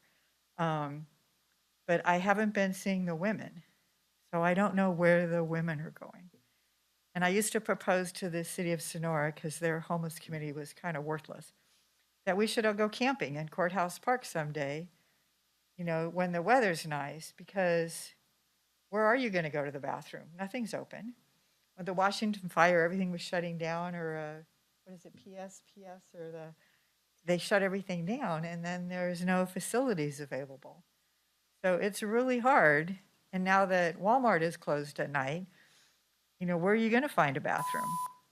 And I tried to get the new manager of Walmart, I tried to set up a meeting with Nancy Scott, Kathy Peacock, Hazel Mitchell, Jeanette Lambert, to talk about the difficulties they have, and their shoplifting problem is perhaps related to how they treat a portion of their customers. And I thought a meeting of the minds would be very helpful. And the four women were quite agreeable, but the Walmart manager, he just wants to go in his office and close the door, and he never would want to meet with them, which I thought was very sad. And as a community, that's a place they need to work for them, and they treat them horribly. And as a community, we should be outraged and holding them accountable. Thank you. Good morning again, Dory Beats, Tuolumne County Office of Emergency Services. I just want to say a huge thank you to the work that Kathy does and the support that she has given an OES. And Carol just mentioned, the Washington fire. We often forget that homeless are impacted by disasters and events just as much as everyone else in our community. And so we obviously became very aware that we were missing out in our planning and our response and our recovery of that demographic. And so she keeps us fuel to the fire and makes sure that we're always remembering that. But she's been an incredible resource for us, and we will continue to do that as we plan for future events. And this type of data is really important to the work that we do in making sure that our planning documents reflect that, our recovery efforts, definitely for the demographics, as well as our response. So a huge thank you to Kathy and the work that she's done. Thank you. Are there any comments or hands raised on Zoom? Okay. All right, so we'll close public comment. Liz, did you have anything to add? Okay. So this is for information only, but it's very valuable information, and we thank you for bringing it to the board, and it'll inform some of these efforts that we're taking on the Homelessness Commission and with the board in general with respect to our homeless issue here. So it's really valuable information, and please, anytime you have any observations, feel free to bring them.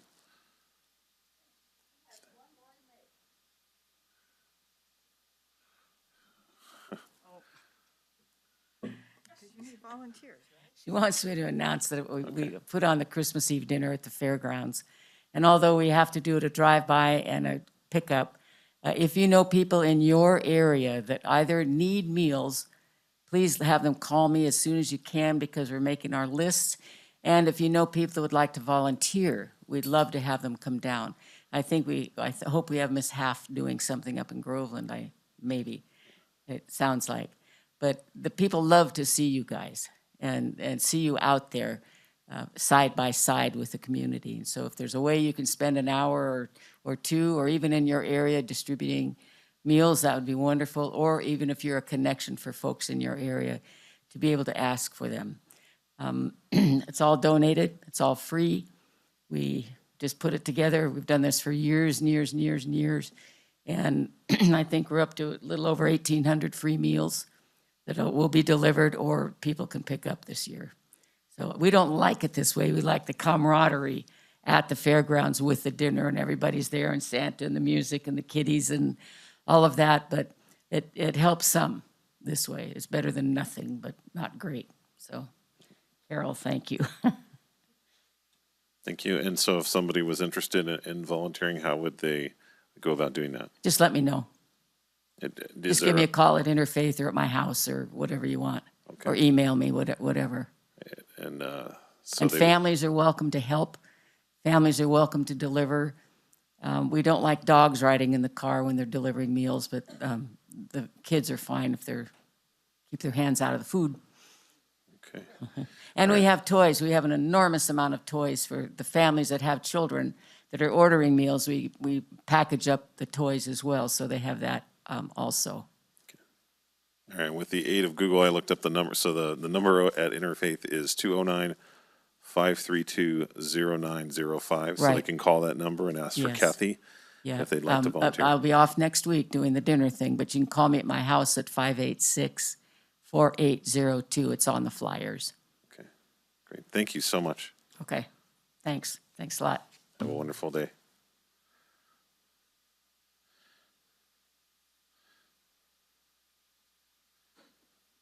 Okay, so we have a 10 a.m. appointment for road safety plan. Ms. Williams, would you read that appointment for us?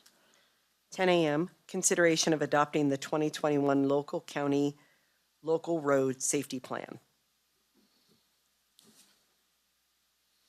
Good morning.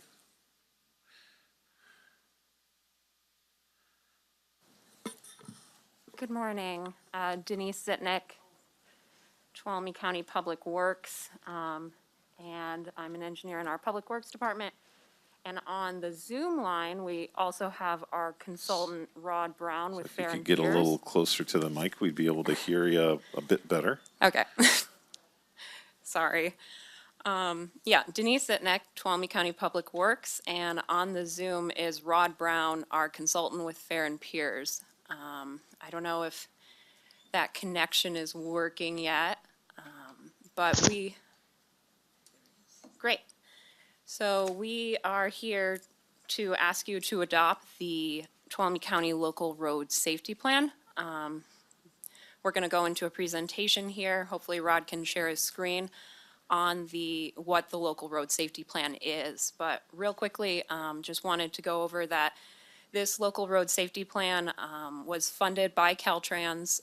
It's a new plan that is pretty holistic, data-driven, and we need to have this plan in place to apply for future highway safety improvement program funding. So we're pretty excited about it, and hopefully Rod can take it away. Great. Thanks, Denise. Like Denise said, I'm Rod Brown with Fair and Peers Transportation Consultants, and I'm happy to present today the work we've done with the county to develop this local roadway safety plan, or an LRSP as we abbreviate it. Here at the beginning of the presentation, I'd like to recognize my colleague, Carly Hoyt. She did most of the work on this project. However, she's out on maternity leave right now. She's got a new young son, and I'm happy to finish it up for her while she's out. So I'll start off by explaining what an LRSP is, discuss the main elements of these plans, and describe how we developed the one for the county. I'll then hand the presentation over to Denise to talk about what this LRSP means for roadway safety in the county and how it will be implemented. So first, getting into what an LRSP is. An LRSP provides a framework for identifying, analyzing, and prioritizing road safety improvements on local roads. The goal is to produce a plan focused on minimizing severe injuries and fatalities on these roads. The process of creating the plan results in a prioritized list of issues, risks, actions, and improvements that can be used to reduce those fatalities and serious injuries. The process is set up to be collaborative. It uses data to identify risk factors, such as behaviors or types of roadways or types of intersections. It identifies countermeasures, which are roadway design strategies and other strategies that are focused specifically on those risk factors, and I'll talk more about countermeasures here shortly. And it includes discussion of funding, implementation, and evaluation. To accomplish all of this work and to create this plan, we also sought to develop a plan that's consistent with Caltrans requirements. We determined overrepresented collisions or locations and developed countermeasures specific to those locations. And we developed a plan that's eligible for highway safety improvement program funding. And as Denise mentioned, this is going to be required for future funding applications. You'll see a link to a video here that explains more. I'm not going to play it today, but feel free to watch that later on. So the plan is built upon the safe system approach, and this approach aims to eliminate fatal and serious injuries, for all road users by accommodating human mistakes and keeping the impacts on the body when these collisions occur to tolerable levels. This approach is different from the traditional approach to safety, as the idea is really that there's no level of death that's acceptable on the transportation network. As noted, it does recognize that humans make mistakes and that they have a limited ability to tolerate crash impacts. 6 safe system principles arranged in the periphery of the circle that you see here are the fundamental beliefs that the approach is built on. They establish the goal of the safe system approach, they acknowledge human limitations, and they set expectations for how to act. The 5 safe system elements, the pie pieces that you see there in the circle, are conduits through which the safe system approach must be implemented. So working with the team here, we created the vision that's shown for the plan. The focus is on deaths and serious injuries, and it recognizes that collisions may never be fully eliminated, but want to continue to make them fewer and fewer and make the impacts of them less severe. And also it looks at all the modes that use the road, so it wants to make the road safe for driving, walking, and biking as well. The goals listed below the vision, focused on the issues of concern in Calaveras County, support the implementation of that vision. Part of the plan was putting together a stakeholder team, and this group provided important perspective from each of their departments and organizations and feedback on the plan's recommendations. So they were an important part of the process. Now I'll get into an overview of the collisions. To develop this plan, we took a deep dive into the collision data for the county. The analysis focused exclusively on local roadways rather than Caltrans facilities, but the analysis does include collisions that occurred at intersections between local roads and Caltrans roads. The city of Sonora was also included, so really we only looked here at the collisions in the unincorporated county. The study period was from January 2015 to December 2019, so those 5 years. And we came up with these key takeaways here. The primary violations included things like improper turning, unsafe speeds, DUIs, and vehicle right-of-way. The primary collision types, in other words, the ways in which the vehicles interacted, included hit object, overturned, rear end, and broadside. And then looking at locations, we found that collisions were mainly occurring on roadways that had speed limits of 35 miles per hour or more. And these are essentially all 2-lane facilities.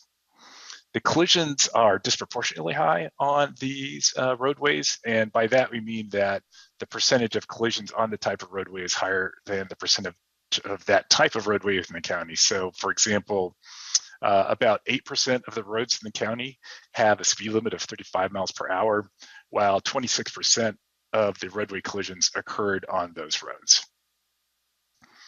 Additionally, when we looked at intersection collisions, the bulk occurred at unsignalized side street stop controlled locations. These included local road / highway collisions. These are the intersections which I mentioned before where a local road intersects with the state highway, and these were also disproportionately high. However, we know that this characteristic may be attributed to higher volumes at these locations. We didn't have countywide vehicle volume data, so the data set that we're looking at is just total collisions rather than looking at collision rates that would consider the number of vehicles on the roadways, but still we could generate these conclusions from that. There are also more collisions involving death or serious injury at these types of intersections, local roads and highways, which could be attributed to vehicles traveling at higher speeds on the highway. Using this data, we developed 6 emphasis areas, which are essentially the types of collisions that are the primary concerns. The intent with these emphasis areas or profiles is to determine collision trends and to develop a list of potential countermeasures that may be appropriate for reducing these specific types of collisions that we identified as most problematic. I do want to emphasize as we go through here that this report is a high-level systemic analysis, which means that we aren't focusing on one specific corridor or one specific intersection, and thus recommending improvements for those specific locations. But instead, we're looking at the types of collisions that are occurring and recommending potential countermeasures to address the characteristics of those collisions wherever they are occurring within the county. So now I'll talk a bit about countermeasures. So countermeasures are strategies to increase safety in response to specific problems. They can be engineering related, in other words, creating physical changes in the road environment, or they can be non-engineering countermeasures, such as education and enforcement programs. They seek to increase safety by reducing both the collision frequency and severity. And these are done through these top-level strategies that I'll describe here, like separating users in space, such as by adding sidewalks or bike lanes, separating users in time, such as by using traffic signals, reducing speeds, which reduces the energy of collisions and thus the likelihood of death or serious injury, removing hazards such as posts, trees, or other objects directly adjacent to the road, or absorbing transferred energy where hazards can't be removed. If you think of like the sand-filled barrels at freeway exits, that's one way to absorb or transfer energy. So we created a guide to all the 36 countermeasures that we recommended for the county. And each of these countermeasures has all the info that you see here, which includes a general description and explanation of the countermeasure, the relative cost, a collision reduction factor, or the amount by which collisions may be expected to be reduced at a location if the countermeasure is implemented, and the expected lifetime of that countermeasure. This is an example of a collision profile from the plan. For each collision profile, we identified the countermeasures that will be most effective in improving safety, and those are shown in red at the bottom of the page. And when identifying specific countermeasures for a location or using this profile, the engineer who's doing the work will select from among these, or in other words, this is essentially a menu of approaches that can be applied to those locations. Not every countermeasure will be useful at each location. There will be some specific local factors and specific conditions at that location, budget, and other factors will determine the final choice that the engineer makes. For each collision profile, we also included maps identifying where these collisions have occurred in the past throughout the county. And with that, with my overview of how we created the plan and its key elements, I'm going to hand it over to Denise now to talk about the specific recommendations and implementation for the county. Yeah, so looking forward to implementing this plan. We have a couple of key components we're going to be making sure to bring with us moving forward. First of all, we had our stakeholder group when we started developing the plan, so we want to continue working with our stakeholders. This group of people, we can work together to address community concerns, review any projects with these partner agencies to get their input, and also we can share funding opportunities. It might be a great place for us to, make recommendations and help support one another. Next off is the development and design standards. This is so that when we are planning a project or when a development is coming into the community, we can look at baking in safety as a primary component right off the bat. This would be something like if someone's coming into the county and we are looking at a road improvement, we can look where the crosswalk should go right away, that sort of thing. Another way this is brought, the LRSP is brought into the Public Works Department, is we'll bring it into our traffic safety investigations. This is what we call the process we go through after someone calls the Public Works Department in order to ask for us to look into a traffic or safety concern. Call or email will respond.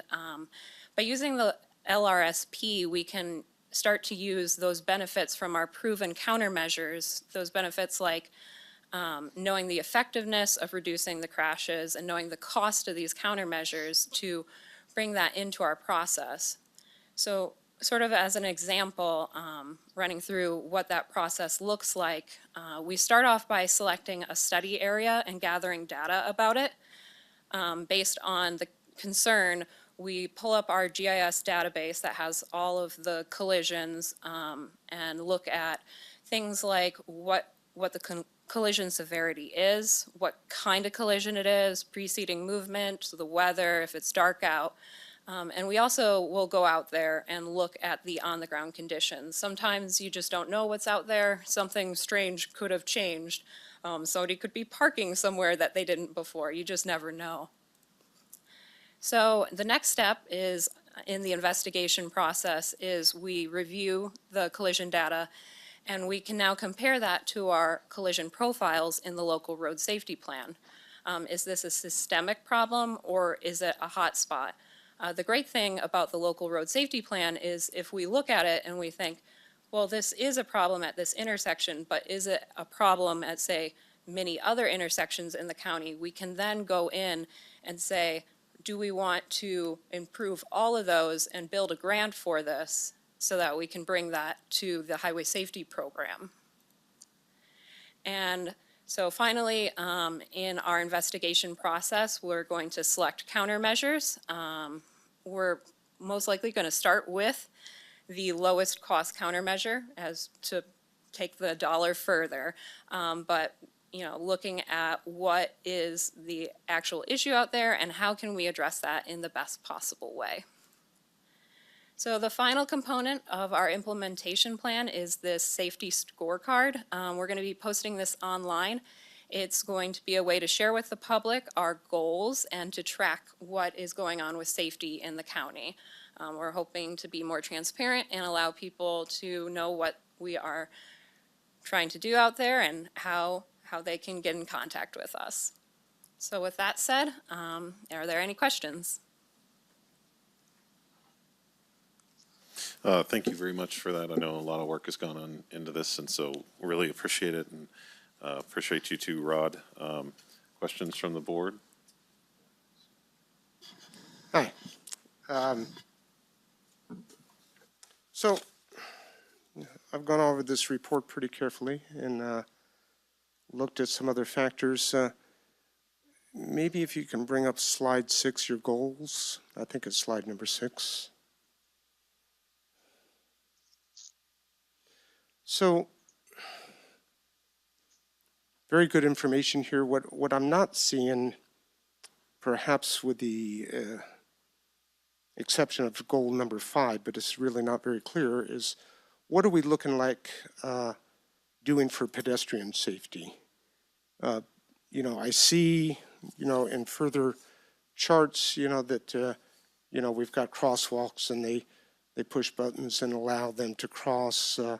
I think one of them on another slide discussed maybe a pre-warning light a couple of 100 feet down, I think, activated perhaps by that. But we've some measures, and they're in use widespread in many, many areas, is where you see these flashing lights on a crosswalk, and they're extremely effective.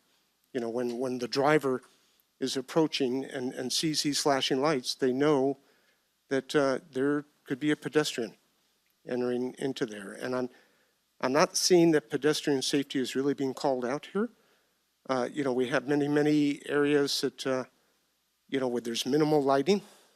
Some, and I realize you said City of Sonora was excluded, I believe, in this. They have some historically, but the Jamestown area, East Sonora, we've had pedestrian versus vehicle, and the pedestrian normally doesn't fare very well, right?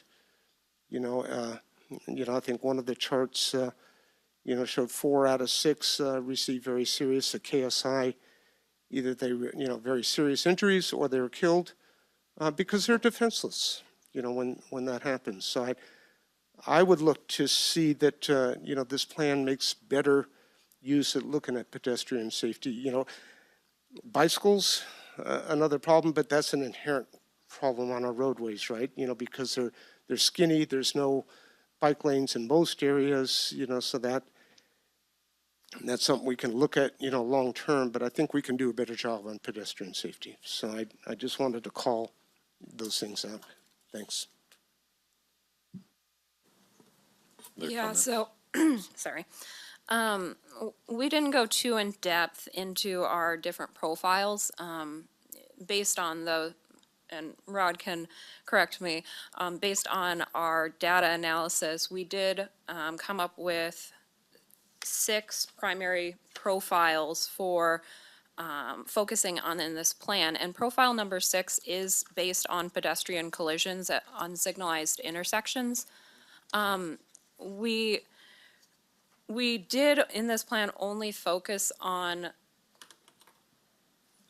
it is in the slide. We did only focus on county roads that are not on the state highway, but where the state highway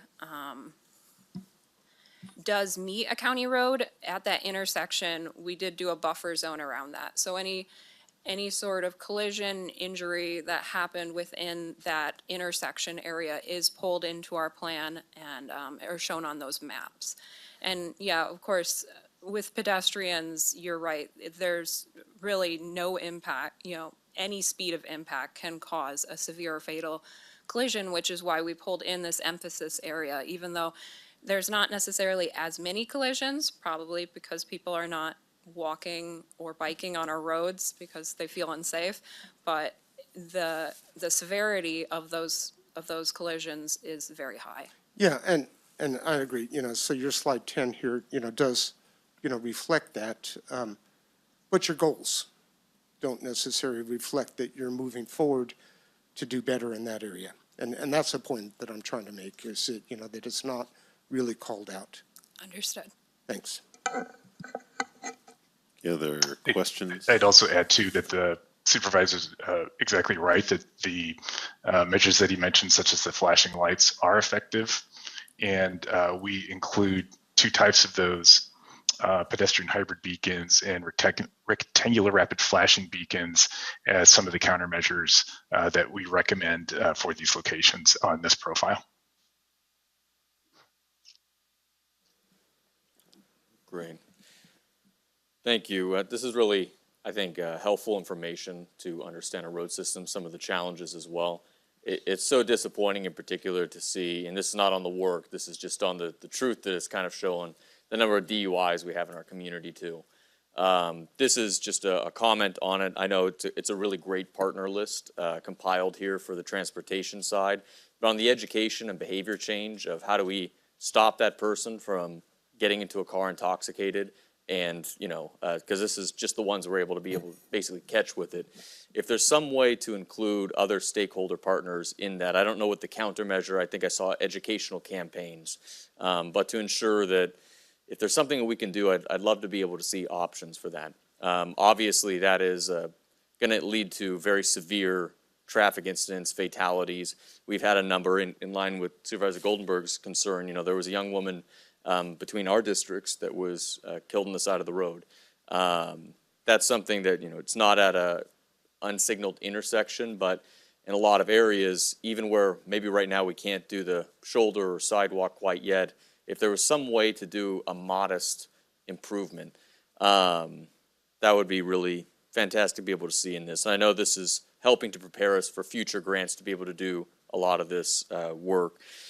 I wanted to ask a little bit on the countermeasures that can be proposed, if there's any way to be able to talk about or prioritize a little bit per project. I always talk about it, but I took a city planning course to talk about road design and behavior. And we tend to, I think, build wider roads, clearing visual obstacles, having wider shoulders, and people tend to drive faster, I think, because they feel more comfortable in that space, as opposed to downtown Sonora, where you might get some accidents as well, but people are really paying attention, or Main Street, Jamestown, to what's happening there. Another one that was mentioned was the difference between putting in a light somewhere versus having a roundabout or some alternate type of measure. Is there any way that we're able to prioritize some of these countermeasures that we think might be more appropriate for our community? I certainly don't want to see another traffic light in my district, but we do need to make these intersections safer. Yeah, and that's why it's a countermeasure toolbox, is we work in engineering to select the countermeasure that we find the most appropriate for the situation. So it's definitely a way we can look at, we don't just pick the first one we see. So yes, Great. definitely. Great. In that, hopefully, if there's at least for me, anything in my district, I think there may be some other concerns too, there's two very similar options that might yield the same results. Again, stoplight in particular, that's kind of a sticking one for me right now, but anything like that of an impact. Let me see. One last thing is I want to mention just on some of these tools, for example, the flashing lights, that's fantastic. I think it really does grab your attention. We have one installed in my district that I think has been very effective. Just wanted to say that as it approaches some of the areas that are historic districts and corridors, is there thought to different design standards that the sidewalks, the wide shoulders, the signs, incorporate it so that they're not detracting kind of from the surrounding area? In particular, this could have a big impact on Columbia. We generally try to take that into consideration, those historic districts. But when it comes to traffic signs, striping, anything like that, we generally use what's appropriate in the Manual of Uniform Traffic Control Safety Devices. That's not an area where we want to make, you aren't going to make a stop sign brown to fit in. It has to be red. So there's a lot of regulatory stuff that we don't modify, but there are other things we can, like the look of the concrete in the sidewalk, et cetera. Okay, that's great to know. And I would definitely encourage as much public input as we can get on some of these former planning commissioner members or local historic input or groups, historical society. Couldn't find the word for it. I just wanted to close one thing. I've got one constituent in particular. I'd be mad as heck if I was him too, and he texts me some of the stuff. I think at least 3 times this year has had a car in his front yard on a particularly kind of dangerous turn in the district there. We've had some discussions about this, and I know working through it, some of them are options like putting in a PG&E light or different coatings that can be kind of added to it and signage. I'm wondering if that falls under here as kind of an emphasis area. I would hate to come back and be able to say that we don't really have a solution yet for that one in particular, because So that curve in particular falls under emphasis area number 2, roadway departures. We pulled that data and we kind of ran it through the LSRP lens.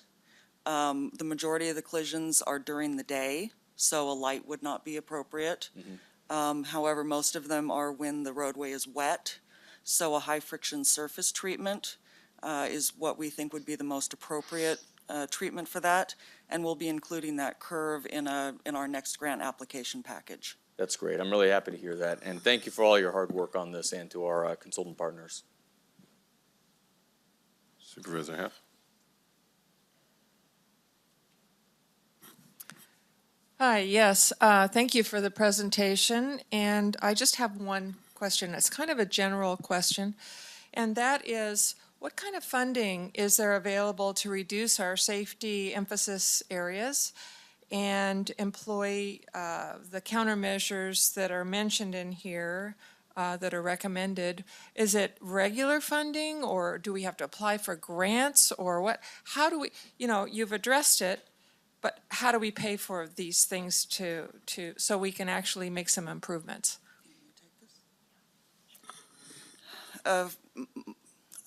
We apply to the Highway Safety Improvement Program often for larger safety projects, something like the Pedro Y project that's going on now, if it would ever stop raining, where we had a systemic issue, 72 collisions in 10 years. That was a Highway Safety Improvement HSIP grant. But in the big picture, this LRSP is going to drive all of the projects, the design and the incorporation of safety countermeasures. So this may be something where we have a locally funded paving project and we're looking at our design standards. It might be a bridge replacement project and we're going to look to see if there's an accident history or something we can correct. So this really is a systemic approach across all of the work that we do. But the larger safety projects, like in the spring, we're going to try to put this high friction surface treatment on about 8 or 10 locations. That all falls under the Federal Highway Safety Improvement Program that we have to apply for a grant for. Yeah, that makes sense. So it's going to be embedded in how you do things, and the funding will pay for that, whatever funding you get to do. Okay, got it. Thank you. Yeah, and I was just going to kind of clarify along similar lines that, the local road safety plan is a requirement of the HSIP, the Highway Safety Improvement Program grants that we've benefited a lot from in the past, and then so now we have this requirement that we're trying to meet. And there is a cost associated with it. You did talk a bit about that, but can you tell me where is the money coming from for this? We've got a 90% and then a 10% portion. Yeah, so Caltrans, in requiring that we have the local road safety plan, did provide funding, 90% and 10% match local, to produce this plan. So that is how we funded this plan. Okay. And it's local funds from the road fund, general fund, or match, or in-kind? Yeah, from the road fund. Okay. All right. Any other question? Okay, open it up to public comment. Is there anyone that would like to speak on this? Come on down. Hello again. Hello. I would like to know how much this cost me as a taxpayer in dollars. Because I have to say, I was pretty disappointed and pretty disgusted with what I saw. So you've got this emphasis area with this data, but there's no description for the data. Like, how many years does it cover? Where'd you get your data from? I didn't see a lot of data in here that made sense to me. And I thought it was kind of a lot of kumbaya gobbledygook. And I am really not happy. So I went to Calaveras County when they did their local safety road plan, and they ended up doing it in 2018. And Calaveras County is kind of a mess. Don't tell them I said that. But their report was very impressive. So they had all this data that I think is missing from this report. So I can tell you that in 2019, Tuolumne County had 993 collisions. 605 were non-injury. 302 were minor injury. 75 were major injury, and we had 11 fatalities.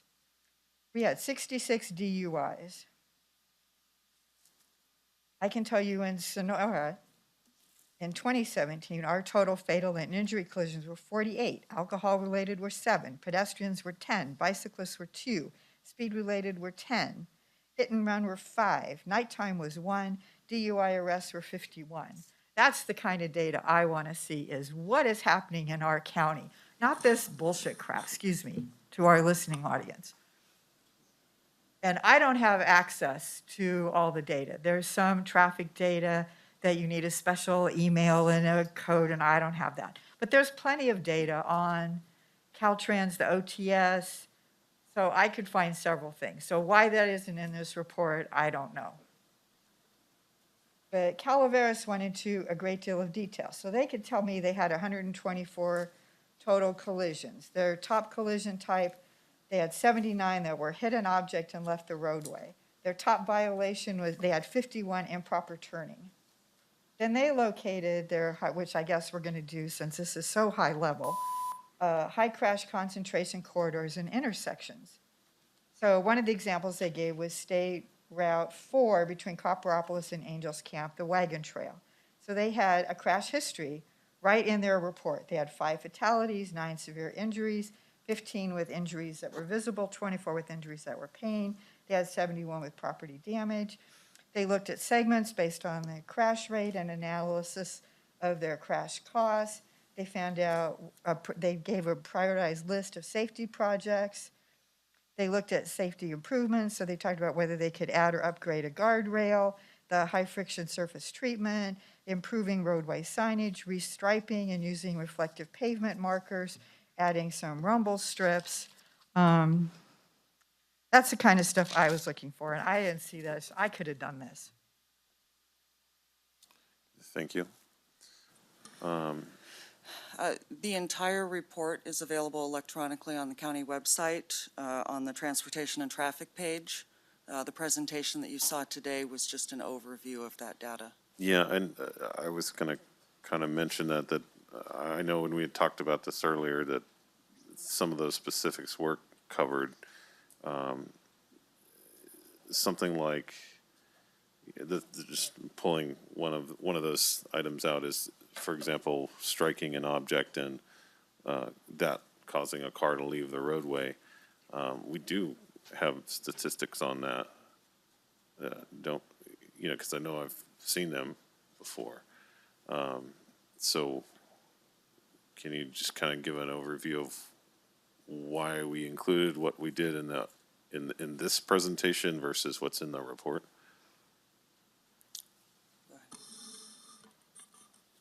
Yeah, so for the local road safety plan, in the actual report, we do go more into depth and we do have more maps on those collisions.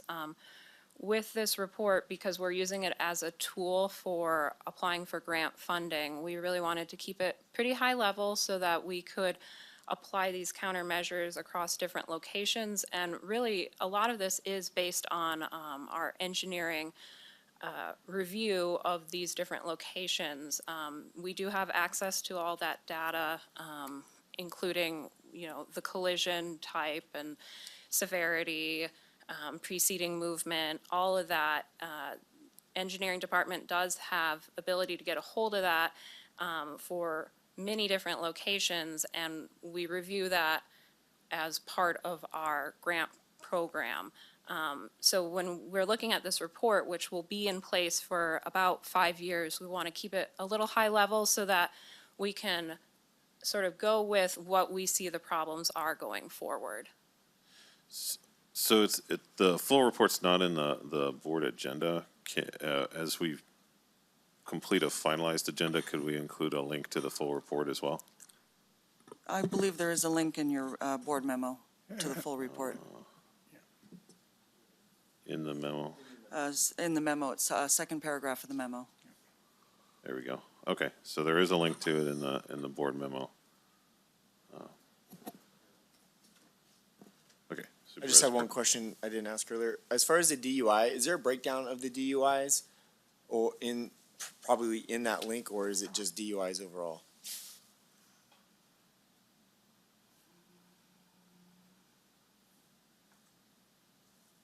Trying to see if it,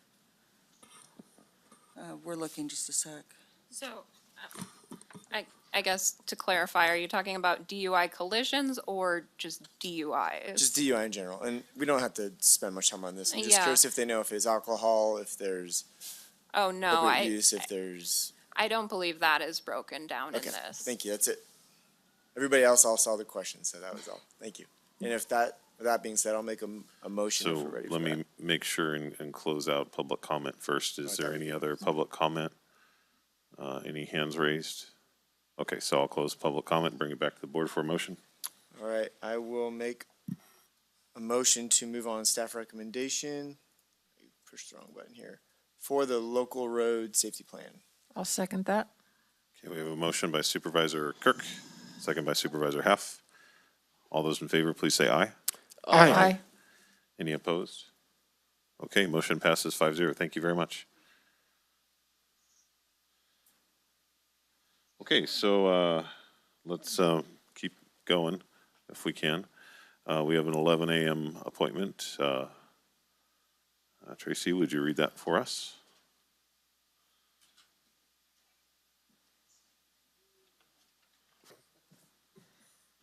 11 a.m. public hearing to consider the selection of projects to be included in the Community Development Block Grant Program 2022 application. Good morning. Good morning, Maureen Frank, County Administrator's Office. And I believe online, Lori Adams is also available, our CDBG, our new CDBG consultant for us. So I don't know if is she there, Tracy, or? Chair Campbell, if you could open the. Hi, this I'm is a here. Great, thank you, Lori. So I'll get Public started. hearing, so So- before we move forward, if you could just open the public Yes. hearing. So Thank you. before we begin, this is a public hearing, so I'd like to open the public hearing. Please continue. Okay, thank you. Thanks, Cody. So before you today, for your consideration, is a call for projects for the 2022 CDBG grant cycle. We anticipate sometime in January of 2022, the State Department of Housing and Community Development will release a NOFA, a Notice of Funding Opportunity or Availability. Although we don't know the details of the NOFA that will be coming out in late January, we do know that it will be generally the same as in previous years. So in that regards, some of the eligible activities include housing, public services, economic development, and planning grants. What will not be available for us to apply for in just this grant cycle will be what's called over-the-counter applications that involve public works projects or community facilities. So with that, the other general eligibility criteria includes some of the following that I've listed in the board memo. Jurisdictions can only apply if they have expended over 50% grant funds for the specific activity they are making application for. So that'll be no problem for us. Public service programs we can apply for, as we mentioned. So for example, that could be programs in the past that we've funded include like the food bank, Meals on Wheels, maybe some homeless supports types of programs. We can also apply for housing programs, planning grants, economic development. And most of all the projects need to be competitive and must benefit lower income households almost exclusively. So today before you is a public hearing, as we mentioned. And the idea of a public hearing is to hear from anybody in the community and to address your board in regards to making this application and if they have any concerns or questions in regards to the application. The schedule, if the board does approve staff going out for a call for projects for the next round of CDBG funding, includes we will release the call for projects application in January 6th. Lori Adams and I will then do an informational meeting with potential applicants on January 20th. On February 1st, the call for projects applications will be due to the county, will be due to staff. Lori and I and others will review them, and on February 15th, we'll come back to your board with a recommendation on the best viable application we think will be successful to HCD. And then sometime in March, probably most likely late April, we anticipate HCD will make that their timeline or their deadline for submission of these grant applications. So before you today, staff is just letting you know about the call for projects and asking for direction or authority to send out this call. Lori, is there anything else you want me to add? Or you want to add? No, I think the only other item that I would add would be that this is the time and place for the public to bring forth any ideas, things that they would like to see funded for this program, and things that we can, consider under this cycle, but also future cycles. And with that, that's the end of our formal presentation. Okay, so questions from the board? Just one question, Mo. Sure. On your bullet points on the board memo, where it gets to planning grants, up to 250,000 requires a match. Is that the only category that's going to require a match? And also what is the match requirement? Is it like a 50-50 or? Right. It usually, again, it's being competitive. And so if there's other sources of money, or if a project is seen as, the term we use frequently is shovel ready, if you will, and that means everything's in order. The applicants have had experience in doing the project. Those all, and then if they have additional money that is also help funding the project or the service, then HCD will most likely give us more points and will be more successful in our grant application. Lori, can you answer the question regarding how much the match would be for a feasibility study? Sure. They do outline this in the NOFA. In the last NOFA, the minimum match was $5,000. So we'll know better, Supervisor, once we get the NOFA, but I would say, as Lori said, it'd probably be at the minimum about $5,000. Thank you. Any other questions? Great. And I think I had, in preparing for the meeting, actually misread this, because I thought for the public hearing, we were opening up the call for items to authorize that. Not that this would be the meeting where people would bring up. I assume that there's a lot of groups in the community that would probably want to apply for this. Absolutely. So this, I think, okay, so this maybe it was written, so this is, we haven't sent out that call for projects. We're asking staff, as staff, we're asking the board, do you want to submit an application for this grant cycle? And if you do, and you give us authority to do that, then we will send, Lori and I will send out an application we will advertise it in the newspaper, we will put it on the website, and we will send it out to typical organizations that have in the past submitted applications to us and asked for those type of proposals. Okay, great. So then I did have it right, but I was Yes. misunderstanding this Right. then. Yeah. Because I was wanting to make sure that if this was the session for them to bring their ideas, we've done a really good job with outreach to make sure everybody knows to show up and submit them. Absolutely. So this is the first step in this process of doing that outreach and letting the public know that there is a possibility for us to go out for this grant. And these are, as we know it now, some of the parameters. And please, contact myself, and we can start working on probably the ideas and some of the proposals that some people want to work on. Great. I wanted to ask, because I've been reading online, CDBG is great because it's got a lot of flexibility of how different municipalities have used it. Can you name just a few examples of how we've used CDBG in the past? Oh my gosh, it's incredible. You'll get a full flavor of that when we recognize Terry Cox for all her work. It is truly amazing. We have done everything from Head Start programs to infrastructure, whether it's water or sewer, lights. We have done we've done dental clinic in the county. We have, we've done, as far as services, we've done Meals on Wheels. We have done the food bank and helped them with their services. We've worked with ATCA on their homeless shelters and providing housing stabilization.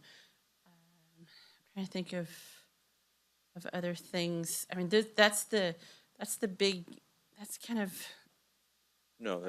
what we've done. We've done,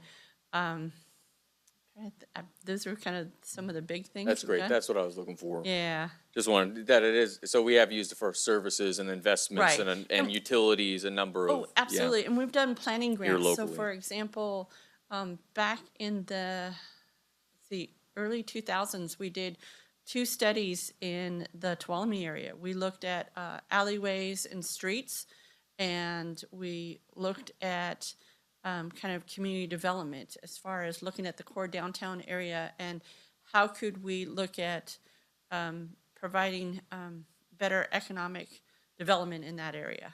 So those are 2 just examples of planning grants that we've done. That's great. Then I just had 2 questions. This can probably be for the future. First is comment of anything that we have studied in the past before the time I entered the board being able to know some of those things that might be a little further along in the planning process, Okay. to be able to revisit some of those, I think would be extremely helpful. Because obviously, wherever we can save work would be great. One quick question is, how many do we normally put in? Is there, It depends on the NOFA. okay, So it depends on what's eligible. So in the past, when we've been able to apply for, and again, CDBG, or I shouldn't say that, HCD is going through a lot of growing pains and a lot of transformation, and it's continuous. And it's really hard as staff and consultants, Terry Cox and I, and now Lori and I will talk to your board because it's constantly changing and the rules of engagement are constantly changing. And it's difficult. It's always interesting in what we were able to apply for. Traditionally, back in the late 90s, early 2000s, we could apply for every year. Now we can apply every other year. For example, I would say typically before this last round, we were able to apply for usually some type of infrastructure or construction project, and then two service type of programs, and then a planning grant if we wanted to. It depends on, and it's also maxing out taking advantage of maxing out the amount that is available. Now they're down to,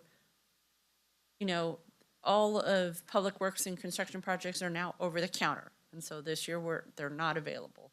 They're looking at, they went down to last year, or a couple years ago, they went down to just one service that you can have. And what we would do is usually put one service in our application, and we would have another service in our application, but funded at $1. Because as you know, we would get program income back, and to be eligible to reach that program income, that project had to be in our current CDBG application. So that's the way we could get and funnel money into it if it was on our application. my goodness. I'm happy we got a new consultant to be able to help with that too. And Yes. Lori Yeah. and Ashby Adams is great, and to toot your horn, sorry, Lori, is phenomenal success rate, just like Cox Consulting. And Lori has, as you heard in our, when we hired her on and she was before the board, she serves several clients. And so they have a great success rate and is looking at hearing from the community and hearing what possible opportunities or programs and services and infrastructure. So she says not only for now, but for the future. So her and her staff can start working on, if it doesn't fit within this application project, what do we want to do? What do we want to look for the future? Or what other sources of money might be out there in different ways? Great. And just my last thought on this is maybe to the board, since we got the opportunity with it. I know one issue that's come up to my district that's been a challenging point has been mixed occupancy, mixed use buildings, owner occupied kind of facilities. And some of those are not, I believe, eligible for many traditional home loans or other types of financing to repair it, run the business. I think in the past we may have used this or applied for it. But just as an idea that for any areas with mixed use and main streets in particular, that could be one really good use for this funding. Thank you, Mo. Appreciate it. Any other questions? Okay. I'd like to hear if there are ideas. This is kind of the very first opportunity we'll have to hear them. Of course, it'll be a broader process and we'll bring in more ideas over time. But if there's anyone from the community that would like to speak, now is the time for public comment. Come on down. I've been waiting to hear what you had to say ever since I saw you walk in. Well, good morning, Supervisors. Almost afternoon. Just wanted to kind of reiterate the need for CDBG and how important it is to the food bank. Again, I'm Joe Tobin. I'm the director for the ATCA Food Bank. And as far as funding, we've relied on CDBG funding for years. We've identified it costs approximately $800,000 a year to operate the food bank. Of that 800,000, we've identified that about 195,000 per year is CDBG funding alone. And that's just to be able to continue those operations. Our current CDBG contract runs out at the end of this year, and we're hoping to be able to continue that funding in the near future. CDBG helps us with our labor costs. It also helps us with general program supplies, equipment maintenance, and of course, most importantly, food. We are attempting to find additional funding sources to help leverage our existing funds throughout the year to help bridge the gap, because we don't know exactly when this funding may or may not come about. Just a couple of quick stats that you may or may not know about the food bank. We receive and distribute over 1 million pounds of food a year, and that's to help support over 20,000 unduplicated Tuolumne County low-income and food insecure residents, which is, according to my math, over 18% of our population. And we do this through a number of programs. We have partner pantries. We distribute food to 15 local pantries twice a month, and with their help, they serve approximately 2,000 households a month. We have a farmer's market, both on-site and off-site distributions, where we serve approximately 350 households a month. We have our emergency food assistance program, formerly called the TFAP program, both on-site and off-site distributions, which we serve about 600 households monthly. Then we have our Food for Kids program, where we're serving about 375 students every week. We also have holiday food baskets, where we serve about 600 households. 300 of those are in November at Thanksgiving, and the other 300 are at Christmas. We also rely heavily on volunteers.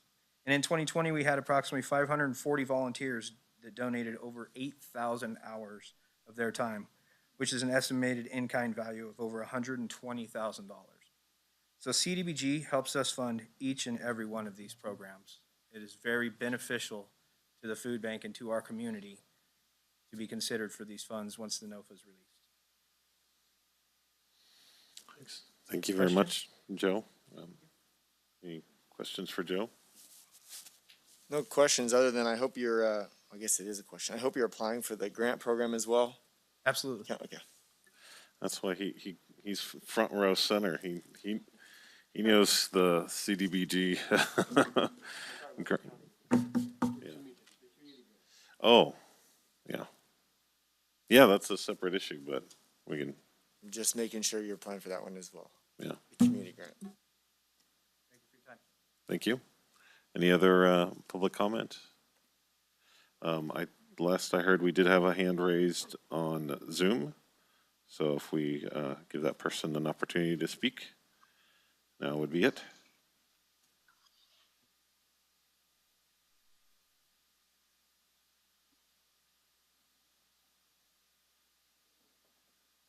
Can you hear me? Yep, we can hear you. Welcome. All right, thank you. Yeah, this is Joe Borse, the Executive Director of ATCA. And I just wanted to augment what Joe Tobin was just talking about.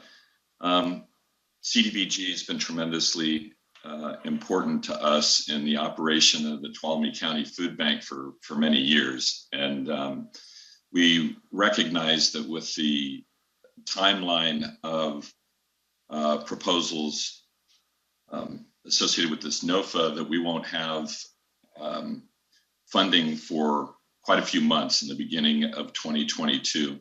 So that's a challenge for us. We have submitted, as Joe mentioned, applications for some additional funding, and we'll be reaching out to Sonora Area Foundation and others to see if we can somehow get to through the first 6 months of the year, when we anticipate or hope that we'll be receiving some of the CDBG funding.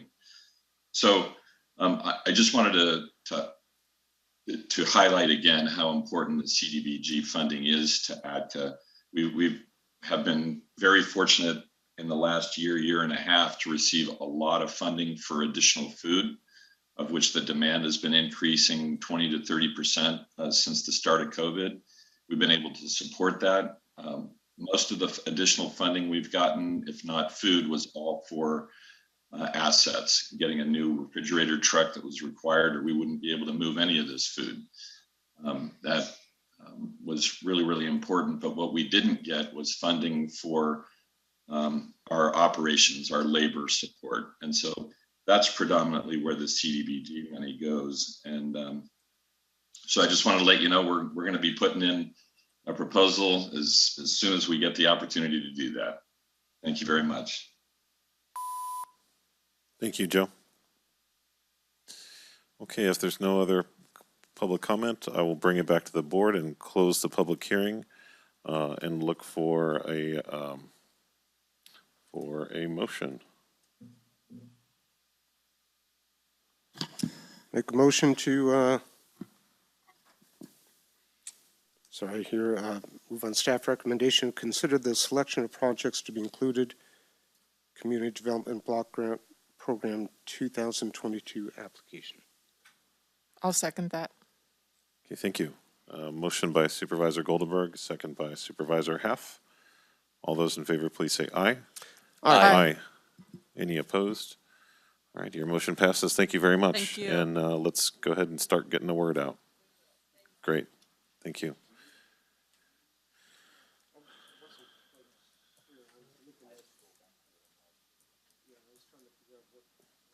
That was good, right? Okay. Okay, so our next item is going to be at 1:30, so that is our redistricting discussion. Correct? There's nothing else you want to talk about in between? That would be it. Okay, so we will be starting at 1:30 sharp. That is a state statute. Part of the state statute is that we do have to start at exactly 1:30. So we will adjourn until 1:30 and be right back here to talk about redistricting.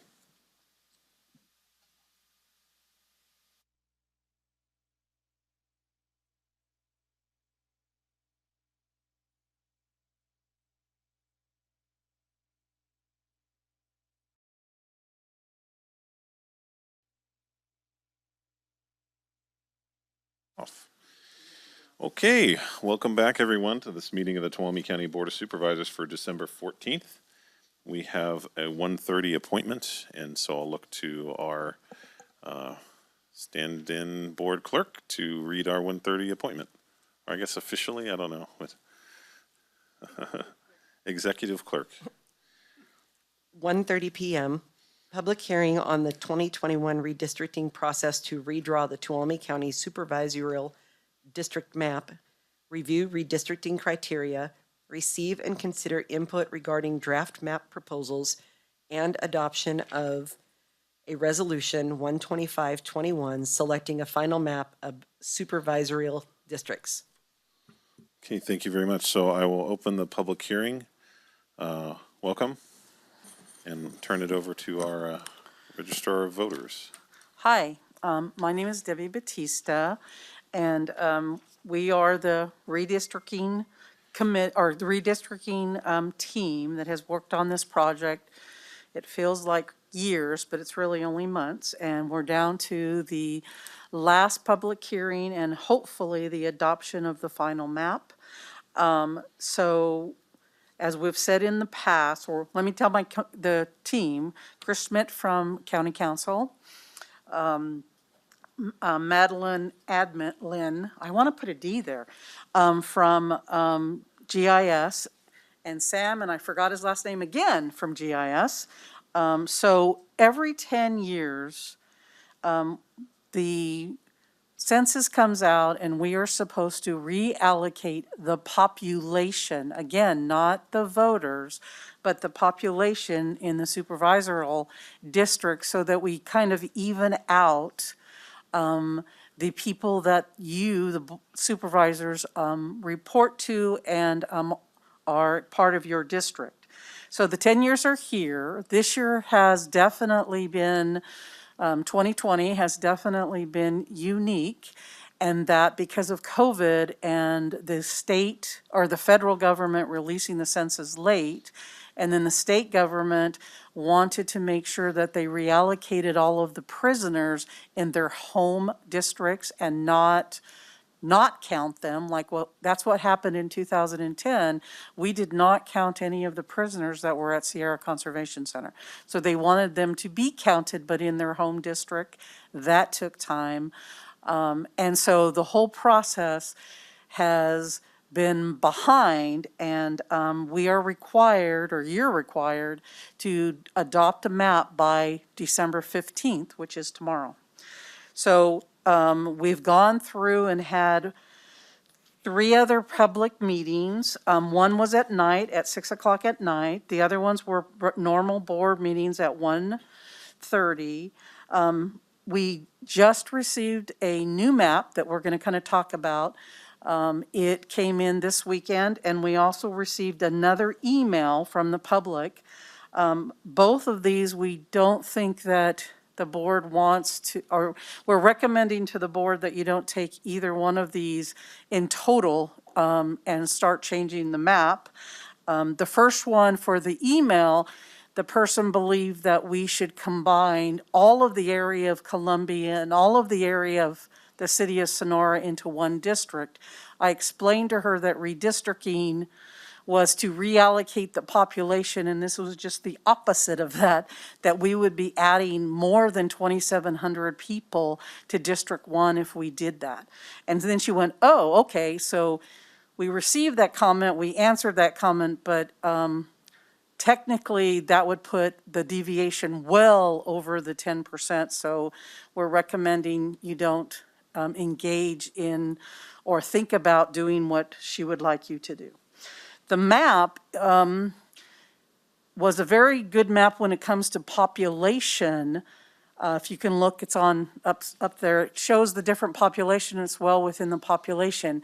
But every single one of the supervisor districts, the boundaries were shifted like dominoes.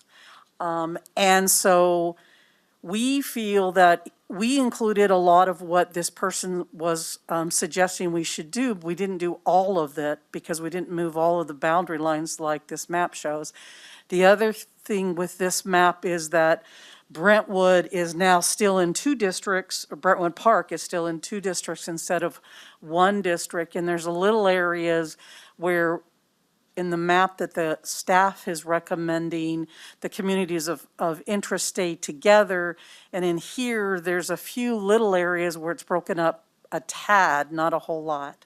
But some of the areas that we did, putting the college, that they're doing, we did, putting the college in 1 district. So it isn't that we didn't do some of the things that they are suggesting. We're just suggesting we don't do, moving every single boundary lines from each of the districts. It really was like dominoes.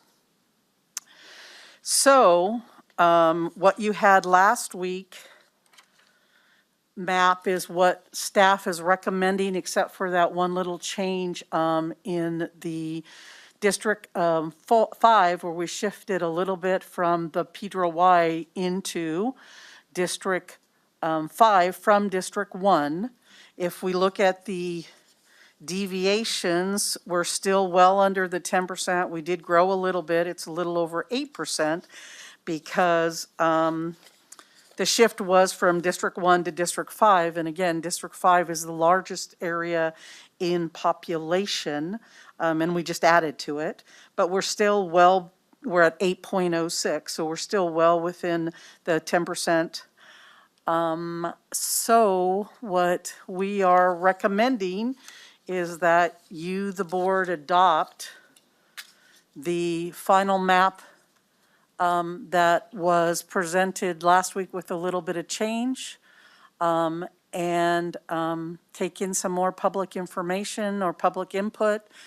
But we're here for any questions, or if there's some changes that you want, we're here to help you do that. We're highly recommending you don't make massive changes for all the reasons we said last week, which is that we only have a limited time to pass the map, and I only have a limited time to do all of these changes with the election coming on. So Debbie, can you do like you did last week and show us the individual district maps and kind of, yeah, Madeline. You want to show and that? Define the boundaries and where the changes happened, just so it was really hard to tell in the material, that we had in the agenda package, and I like seeing it on your big maps. So if you can do that for us, I think that would be very helpful. Madeline can do almost anything.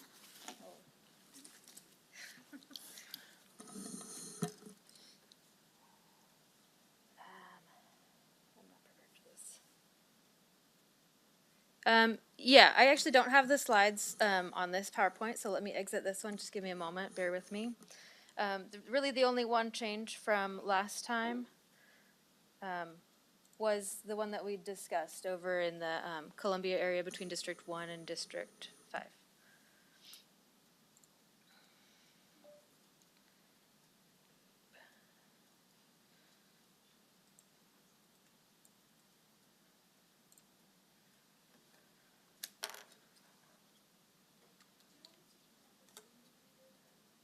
No, it's fine.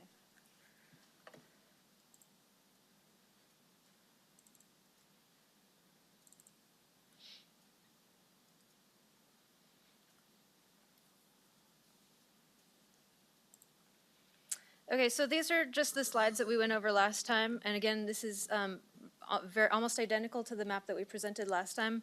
We do have a hard copy here on the wall that we're going to leave here. And so anybody can come and take a look at it. And then we also have a web map version of this that is interactive, that if you'd like to follow along, you can. This is also on the redistricting webpage. But the main changes will go through right here. So we have Brentwood Park, and we have this, let me get into presentation mode. So the old line is this red line here.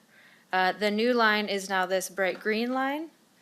And so we have taken the majority of Brentwood Park area right here, and we've moved that from District 2 to District 3 to keep that with the Twain Harte community.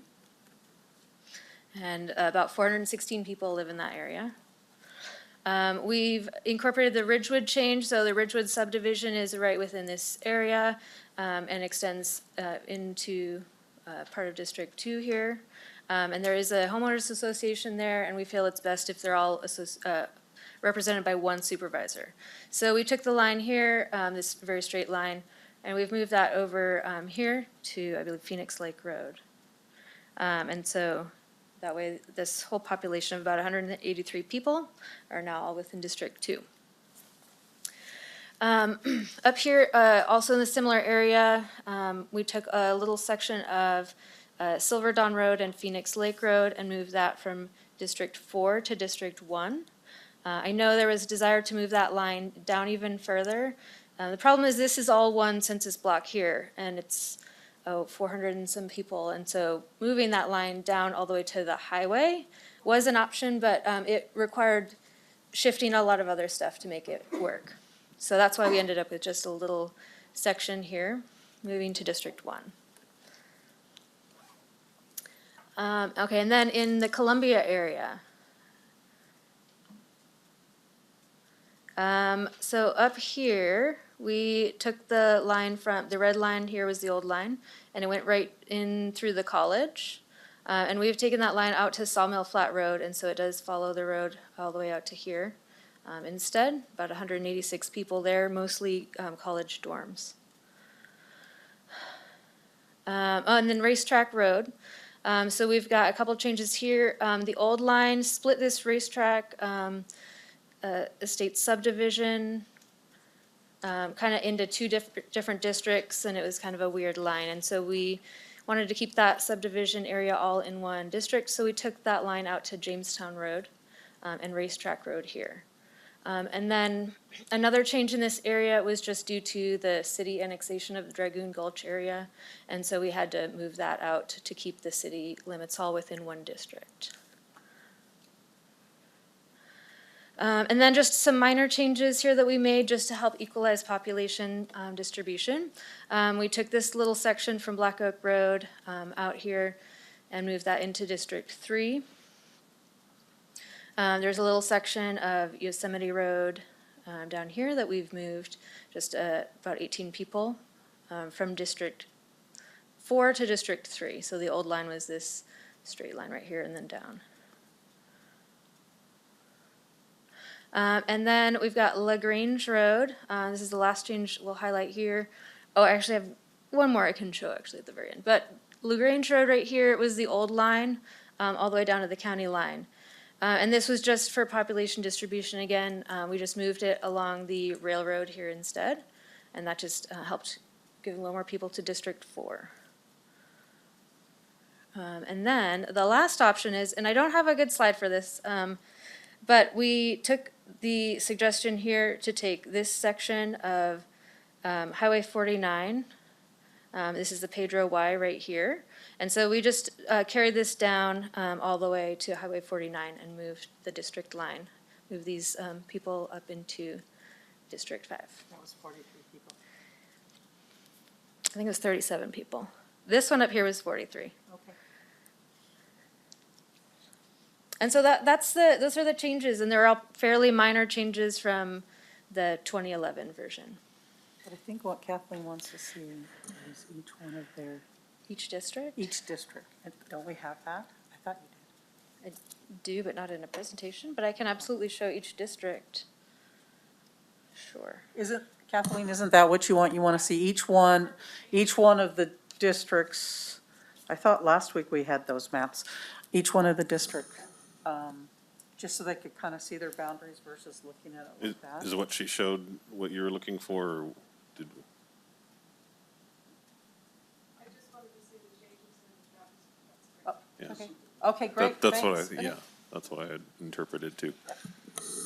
Again, what we tried to do, because this is a very complicated and everybody has their own opinions of what they think will be best, but we tried to listen to you guys. We tried to listen to the public.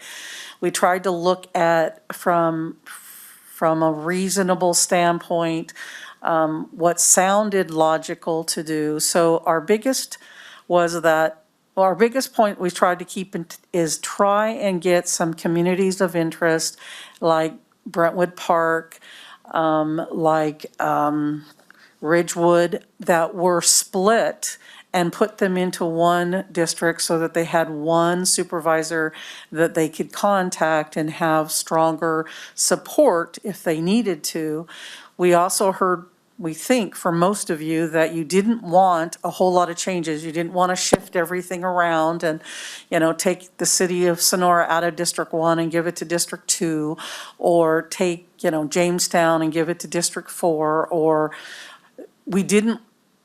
what we thought we heard from you all was that as long as we tried to keep the population about where it was and we cleaned up the districts, we did, again, the biggest thing that we wanted to accomplish, and I think we did, was to bring communities of interest and put them all in one, especially larger communities of interest, and put them in one district, moving the college dorms into District 5 when the rest of the college was in District 5, stuff like that.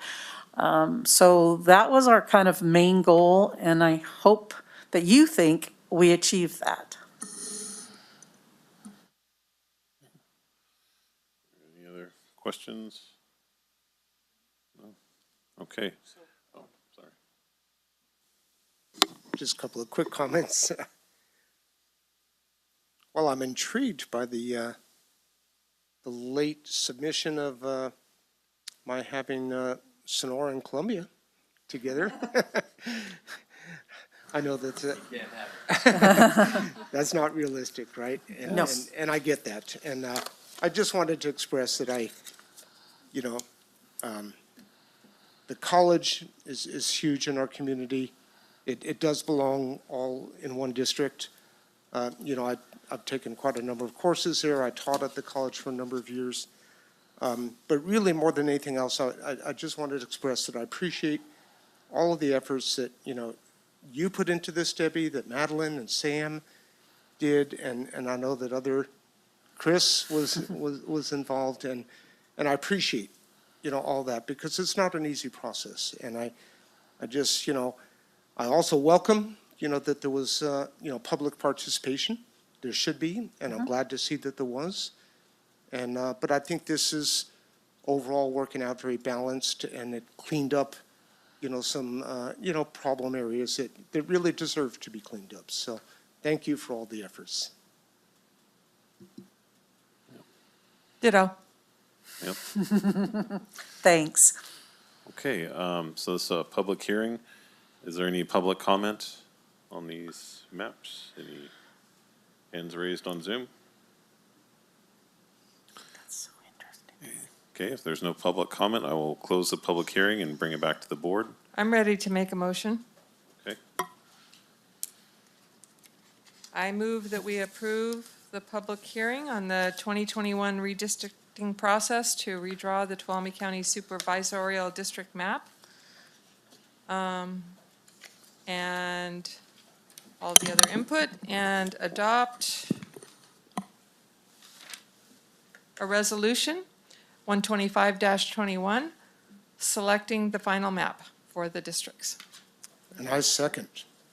all right, and is that sufficient for the, I believe so, as long as the motion includes approval of the staff recommended final map in the resolution that incorporates that. Including the final changes that staff made. okay. Should be fine. So a Second, yes. motion by Supervisor Half, second by Supervisor Goldenberg. Call for the vote. All those in favor, please say aye. Aye. Any opposed?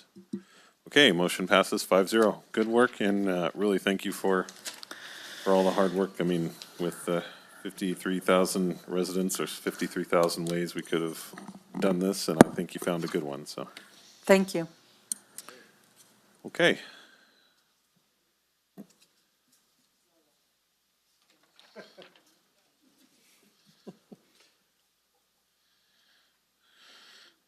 Okay, so we have another 1:30 appointment. Do you need a minute to set up? Okay. So, Ms. Williams, would you please read our second 1:30 appointment? 1:30 appointment, 1:30 PM, number 2, public hearing, Air Pollution Control Board. Or Supervisor Brandon would like to take a picture of all 5 board members plus don't leave, Chris, plus the team in front of the map for social media to share with everybody the joint effort and the teamwork that Tuolumne County has. Okay, So great if we idea. could take a 5-minute Let's or take a 2-minute, yeah, that would be Thanks, great. Debbie. Us as an interrupt. We'll take a 2-minute break. We'll be back at 1:52.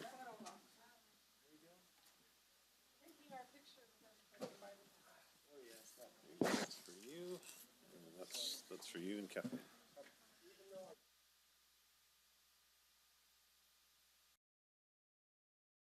So we're on to our second 1:30 appointment, public hearing, Air Pollution Control Board, public hearing to review and receive comments on the Air Pollution Control District's fiscal year 2021-2022 budget and set a public hearing for January 11th, 2022 at 1:30 PM to adopt the Air Pollution Control fiscal year 2021-2022 budget. Good afternoon.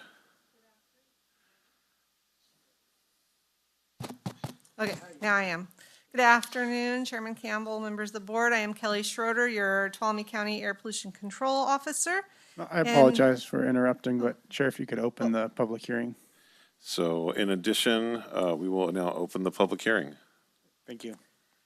So yes, today I'm here to present the fiscal year 21-22 air pollution control budget and conduct the public hearing, and to set another public hearing for January 11th, 2022 at 1:30 to adopt the budget. And the California Health and Safety Code sections 40130 through 40131 requires each air pollution control district to present its annual budget in a public hearing held exclusively for that purpose and separate from any other budget hearings.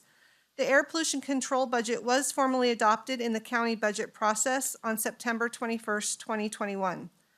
We've included for the board, and I have to say that we did have a couple of errors in our in my memo, so I have provided the board with corrected memos and have provided some in the back for the public as well. Our budget, copy of our budget was included, and the board must now review and adopt this budget as the Tuolumne County Air Pollution Control Board. And our budget for fiscal year 21-22 is $437. As a result of the budget process, we had a $995,712 dollar decrease from the year before. And that is mainly due to the state currently not funding the Farmers Grant Program and the Wood Smoke Grant programs. And we've included a table with the fiscal year 2021 and the 21-22 budgets. And for revenues, the air pollution control budget receives no general fund support. Any revenue that is received in one fiscal year but is not spent is deferred to the next fiscal year. And the total amount deferred from fiscal year 2021 to 21-22 was $292,142. Again, the farmers and the wood smoke programs were not continued into this fiscal year, which significantly decreased our service and supplies and revenue line items. The DMV fees did not drop significantly as predicted due to COVID and should reflect a typical revenue year in fiscal year 21-22. And the Carl Moyer Grant Program used one-time accumulated interest and previous year administrative fees to enhance the grant goals. County fees are anticipated to be less with fewer new permit applications. For personnel, the air pollution control budget continues to fund 2 full-time permanent employees, a deputy air pollution control officer, and an air pollution control specialist, who we have a new one, and he just started, this is the beginning of his 2nd week. Through intra-fund transfers, it also reimburses the agriculture budget for the time spent by the agricultural commissioner, and I'm also the officer, and our ag staff on air pollution control activities. The increase of personnel costs and intra-fund transfer in the fiscal year 21-22 budget reflects a salary increase for my position and for the deputy positions. It is recommended that your board set a hearing date of January 11th, 2022 at 1:30 p.m. to adopt this Air Pollution Control District fiscal year 21-22 budget. Thank you. All right. Questions? No? Okay. Go ahead. Just a couple of brief, Kelly, thank you. Appreciate your efforts here. You know, and obviously the state not funding the Farmers Grant Program was, you know, about $1 million hit. But also, if I can get this page to turn, I did have a couple of quick questions. You know, one of them was on the state wood smoke reduction. Mm-hmm. They eliminated that program as well. Maybe they ended that program as well. So is it just done? That one, as far as I've heard, that one's done. The farmer one, there is still talks that it might come back, but we were supposed to hear something, I think, at the beginning of December, and there was a little note in one of the meetings that it's been postponed again. So we still don't kind of know. a pause, and we'll see what comes out Unfortunately, of because it. they're both really great programs, and we've helped out a lot of people with both programs. Right. So. The other one was the Carl Moyer Grant Program. So the reduction from 206,000 to 180, and I think part of your documentation talked about that admin fees, or there was something that happened there? Yeah, we generally are, I think what Roberta had done in the past, because she helps me with the budget, but we generally get 180,000 typically for the Carl Moyer each year, and then there's $20,000 in admin fees. That's typically what we get. It might fluctuate here and there. Okay. I mean, obviously, your funding is coming from the state, I get that, but, right. You know, still like to see any enhancements we can have locally. So thank you for answering you're welcome. that. Yeah, and I also had a question about that. So do we still have money in the wood smoke? No. So that's all gone? We've spent it all. Okay. Yeah, All right. unfortunately. Yeah, because I had heard that was going to be continued as well, but that was months ago, and so apparently that's not the case. I have not heard that in Okay. any of the meetings I've been in, but that doesn't mean that things, haven't trickled down to us yet. Yeah. Okay. So, but as soon as I hear anything, we'll be back and asking to participate if the grant comes, because we helped a lot of people. Yeah. It was a great program. Okay. All right. So this is a public hearing. Any public comment on this? Any hands raised on Zoom? All right, I'll close the public hearing, bring it back to the board. I'll make a motion to, for our board to set a hearing date of January 11th, 2022 at 1:30 PM to adopt the Air Pollution Control District's fiscal year 21-22 budget. I'll second. Okay, we have a motion by Supervisor Haff, second by Supervisor Brandon. All those in favor, please say aye. Aye. Aye. Any opposed? Okay, motion Thank you. passes. Thank you. All right, so that's the last item we have on our regular agenda. We do have reports. So we'll start with CAO's office. Nothing to report. Okay. Anything from County Council? Nothing to report. Thank you. Okay, Board Clerk? Okay, all right, a very, very polite and silent shake of the head. Okay. Supervisor Goldenberg, would you like to start? Sure. I have very little. We've multiple meetings week after week here. I think the biggest item, that transpired this last week was, we had the public hearing and discussion about the vegetation management program, and had a really good turnout, approximately 60 people, maybe a few more. And they had very good comments. I'd like to, just commend our OES coordinator, Dory Beets, for how she conducted the meeting. She built in, I think it was 4 polls, and they were very valuable, to us to have. And so I'm glad to see that took place. We're going to keep pushing forward, moving on this, but we want to do so, with recognizing that there's a lot of different concerns, out there in our community. Other than that, I continue to have good contact, with my constituents. I did do a Motherlode Views interview that was aired this last weekend, and I discussed a number of areas. Pretty good concentration on the fire issues, because that's my background, but also got into COVID, and we talked about a few other areas as well. And I think it's a good thing that KVML offers that up to us as supervisors to do. So, and that's all I have. Thank you. Okay, thank you. Supervisor Kirk. Regular meetings and commissions, but I think I wasn't able to give you guys a quick update when we were at but CSAC. We all participate in lots of meetings and conversations. I think for me, one of the highlights was the Natural Resources Committee, hearing up and down the state. We all know fire is the #1 issue, but it's really interesting to hear how a lot of the urban counties are really starting to understand the situations that we're facing when we have legislation coming in the future. Everything from like the spotted owl conversation to what is real conservation and conservancy. Is it really just, taking over a section of forest and letting it go, or is it managing it the way we should have been for years? And so it's just really cool to hear this tone, and it continues to develop as we go through. One thing that I brought up, and I'm going to continue to bring up, is especially for our district, or for our county, how most of it is in U.S. Forest Service lands. We need to put these fires out that start in U.S. Forest Service lands as soon as they start. Too many fires they've been started, they've sat, they've been observed, and then they get out of control and explode. So I'll be working on something with that, within natural resources and within NACO and some other arenas. So that's probably the highlight of that again.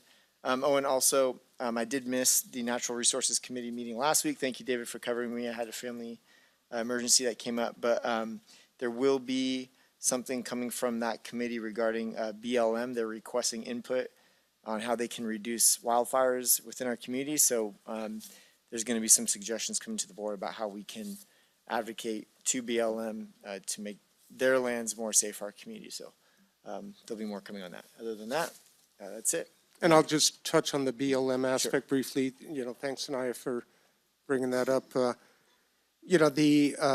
I'm really glad to see that BLM is stepping up and offering to do their part, to help make our communities safer. right? And we've got, some pretty large pockets of BLM land throughout the county, including around the city of Sonora, going up Line Small Mountain Road, and a number of areas, around the lakes, Don Pedro, New Melones, and so they're really looking for input, and I'm glad to see that, because we haven't always seen that positive aspect, moving forward. So good point. Thanks, Anaya. Okay, Supervisor Brandon?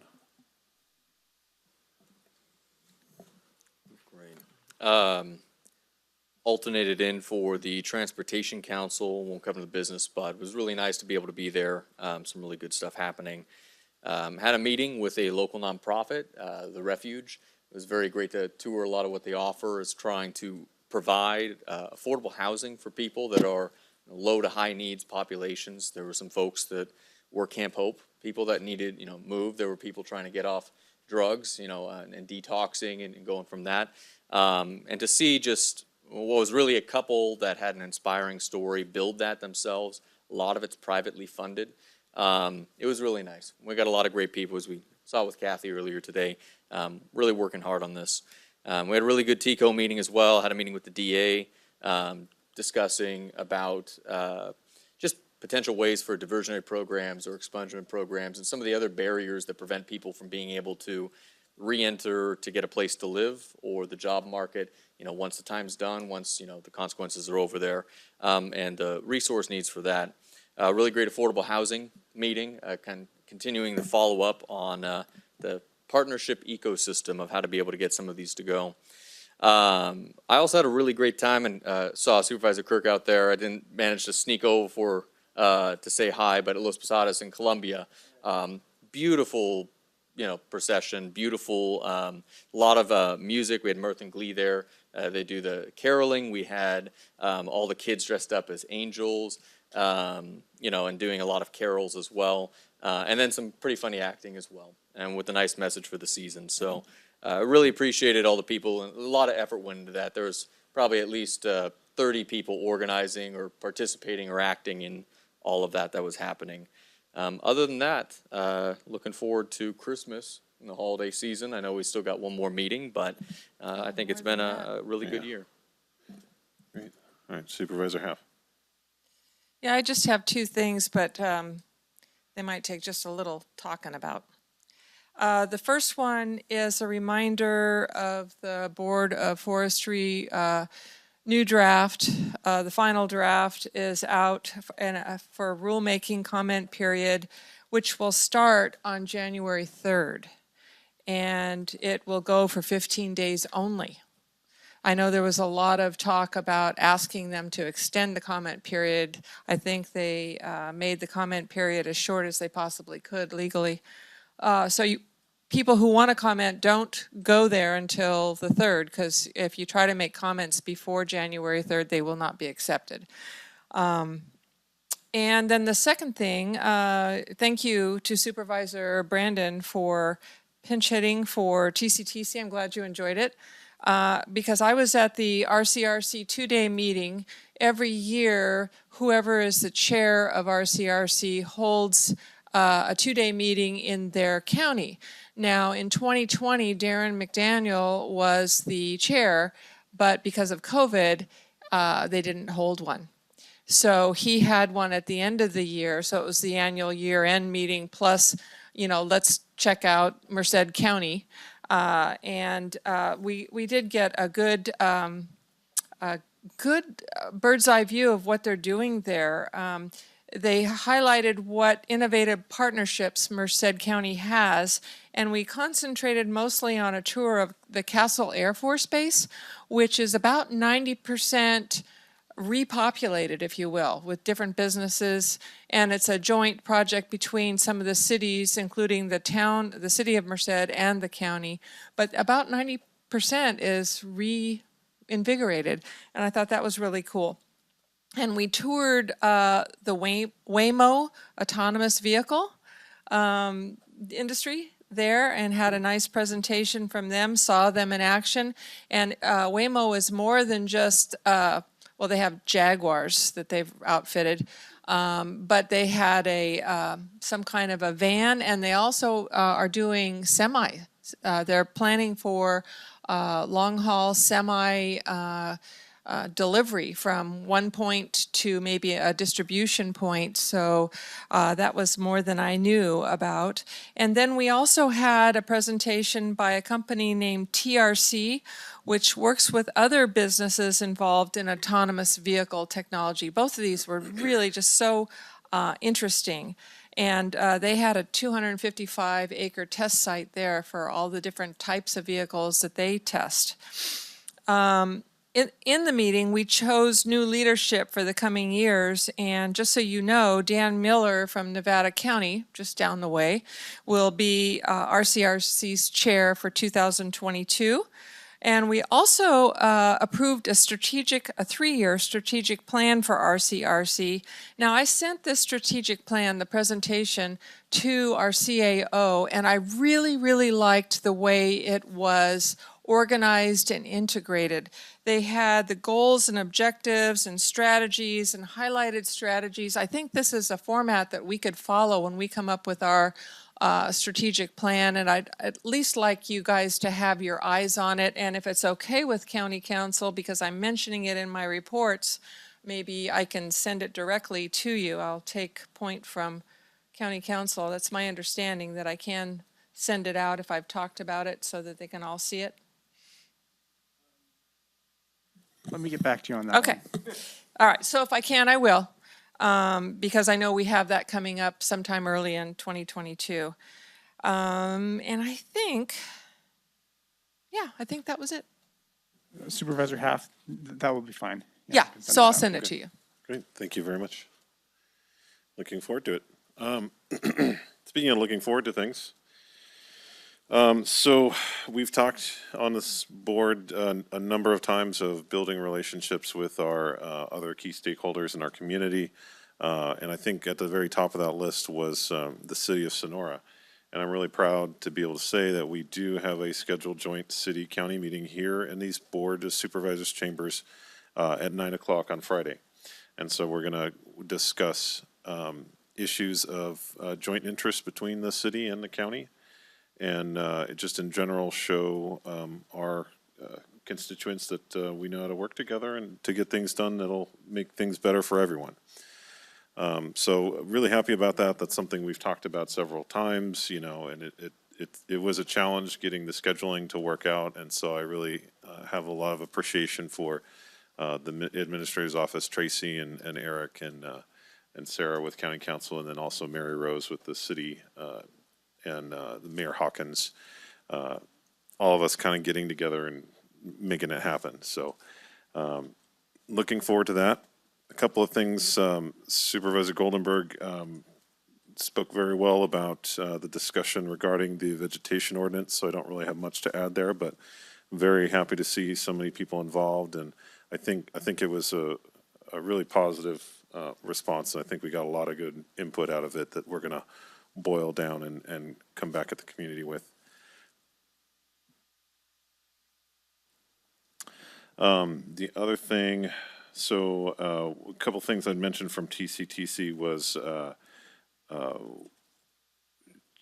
we actually settled in on a funding source for some of the improvements on Standard Road that we've talked about. Really, really excited for that. It's been a long process to get here, but now it feels like we're actually going to be getting close to making some real progress on that road. Also, looking forward to the potentially partnering with some of our, with the Sierra Pacific Railroad on building a hiking biking trail that will connect the city of Jamestown with Tuolumne City.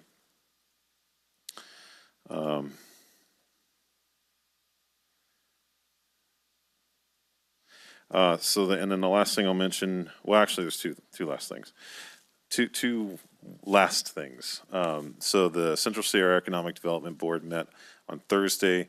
One of the things that we really discussed there was development of a woody biofuel clearinghouse where people can use that as a resource for different types of industries that might use woody biomass.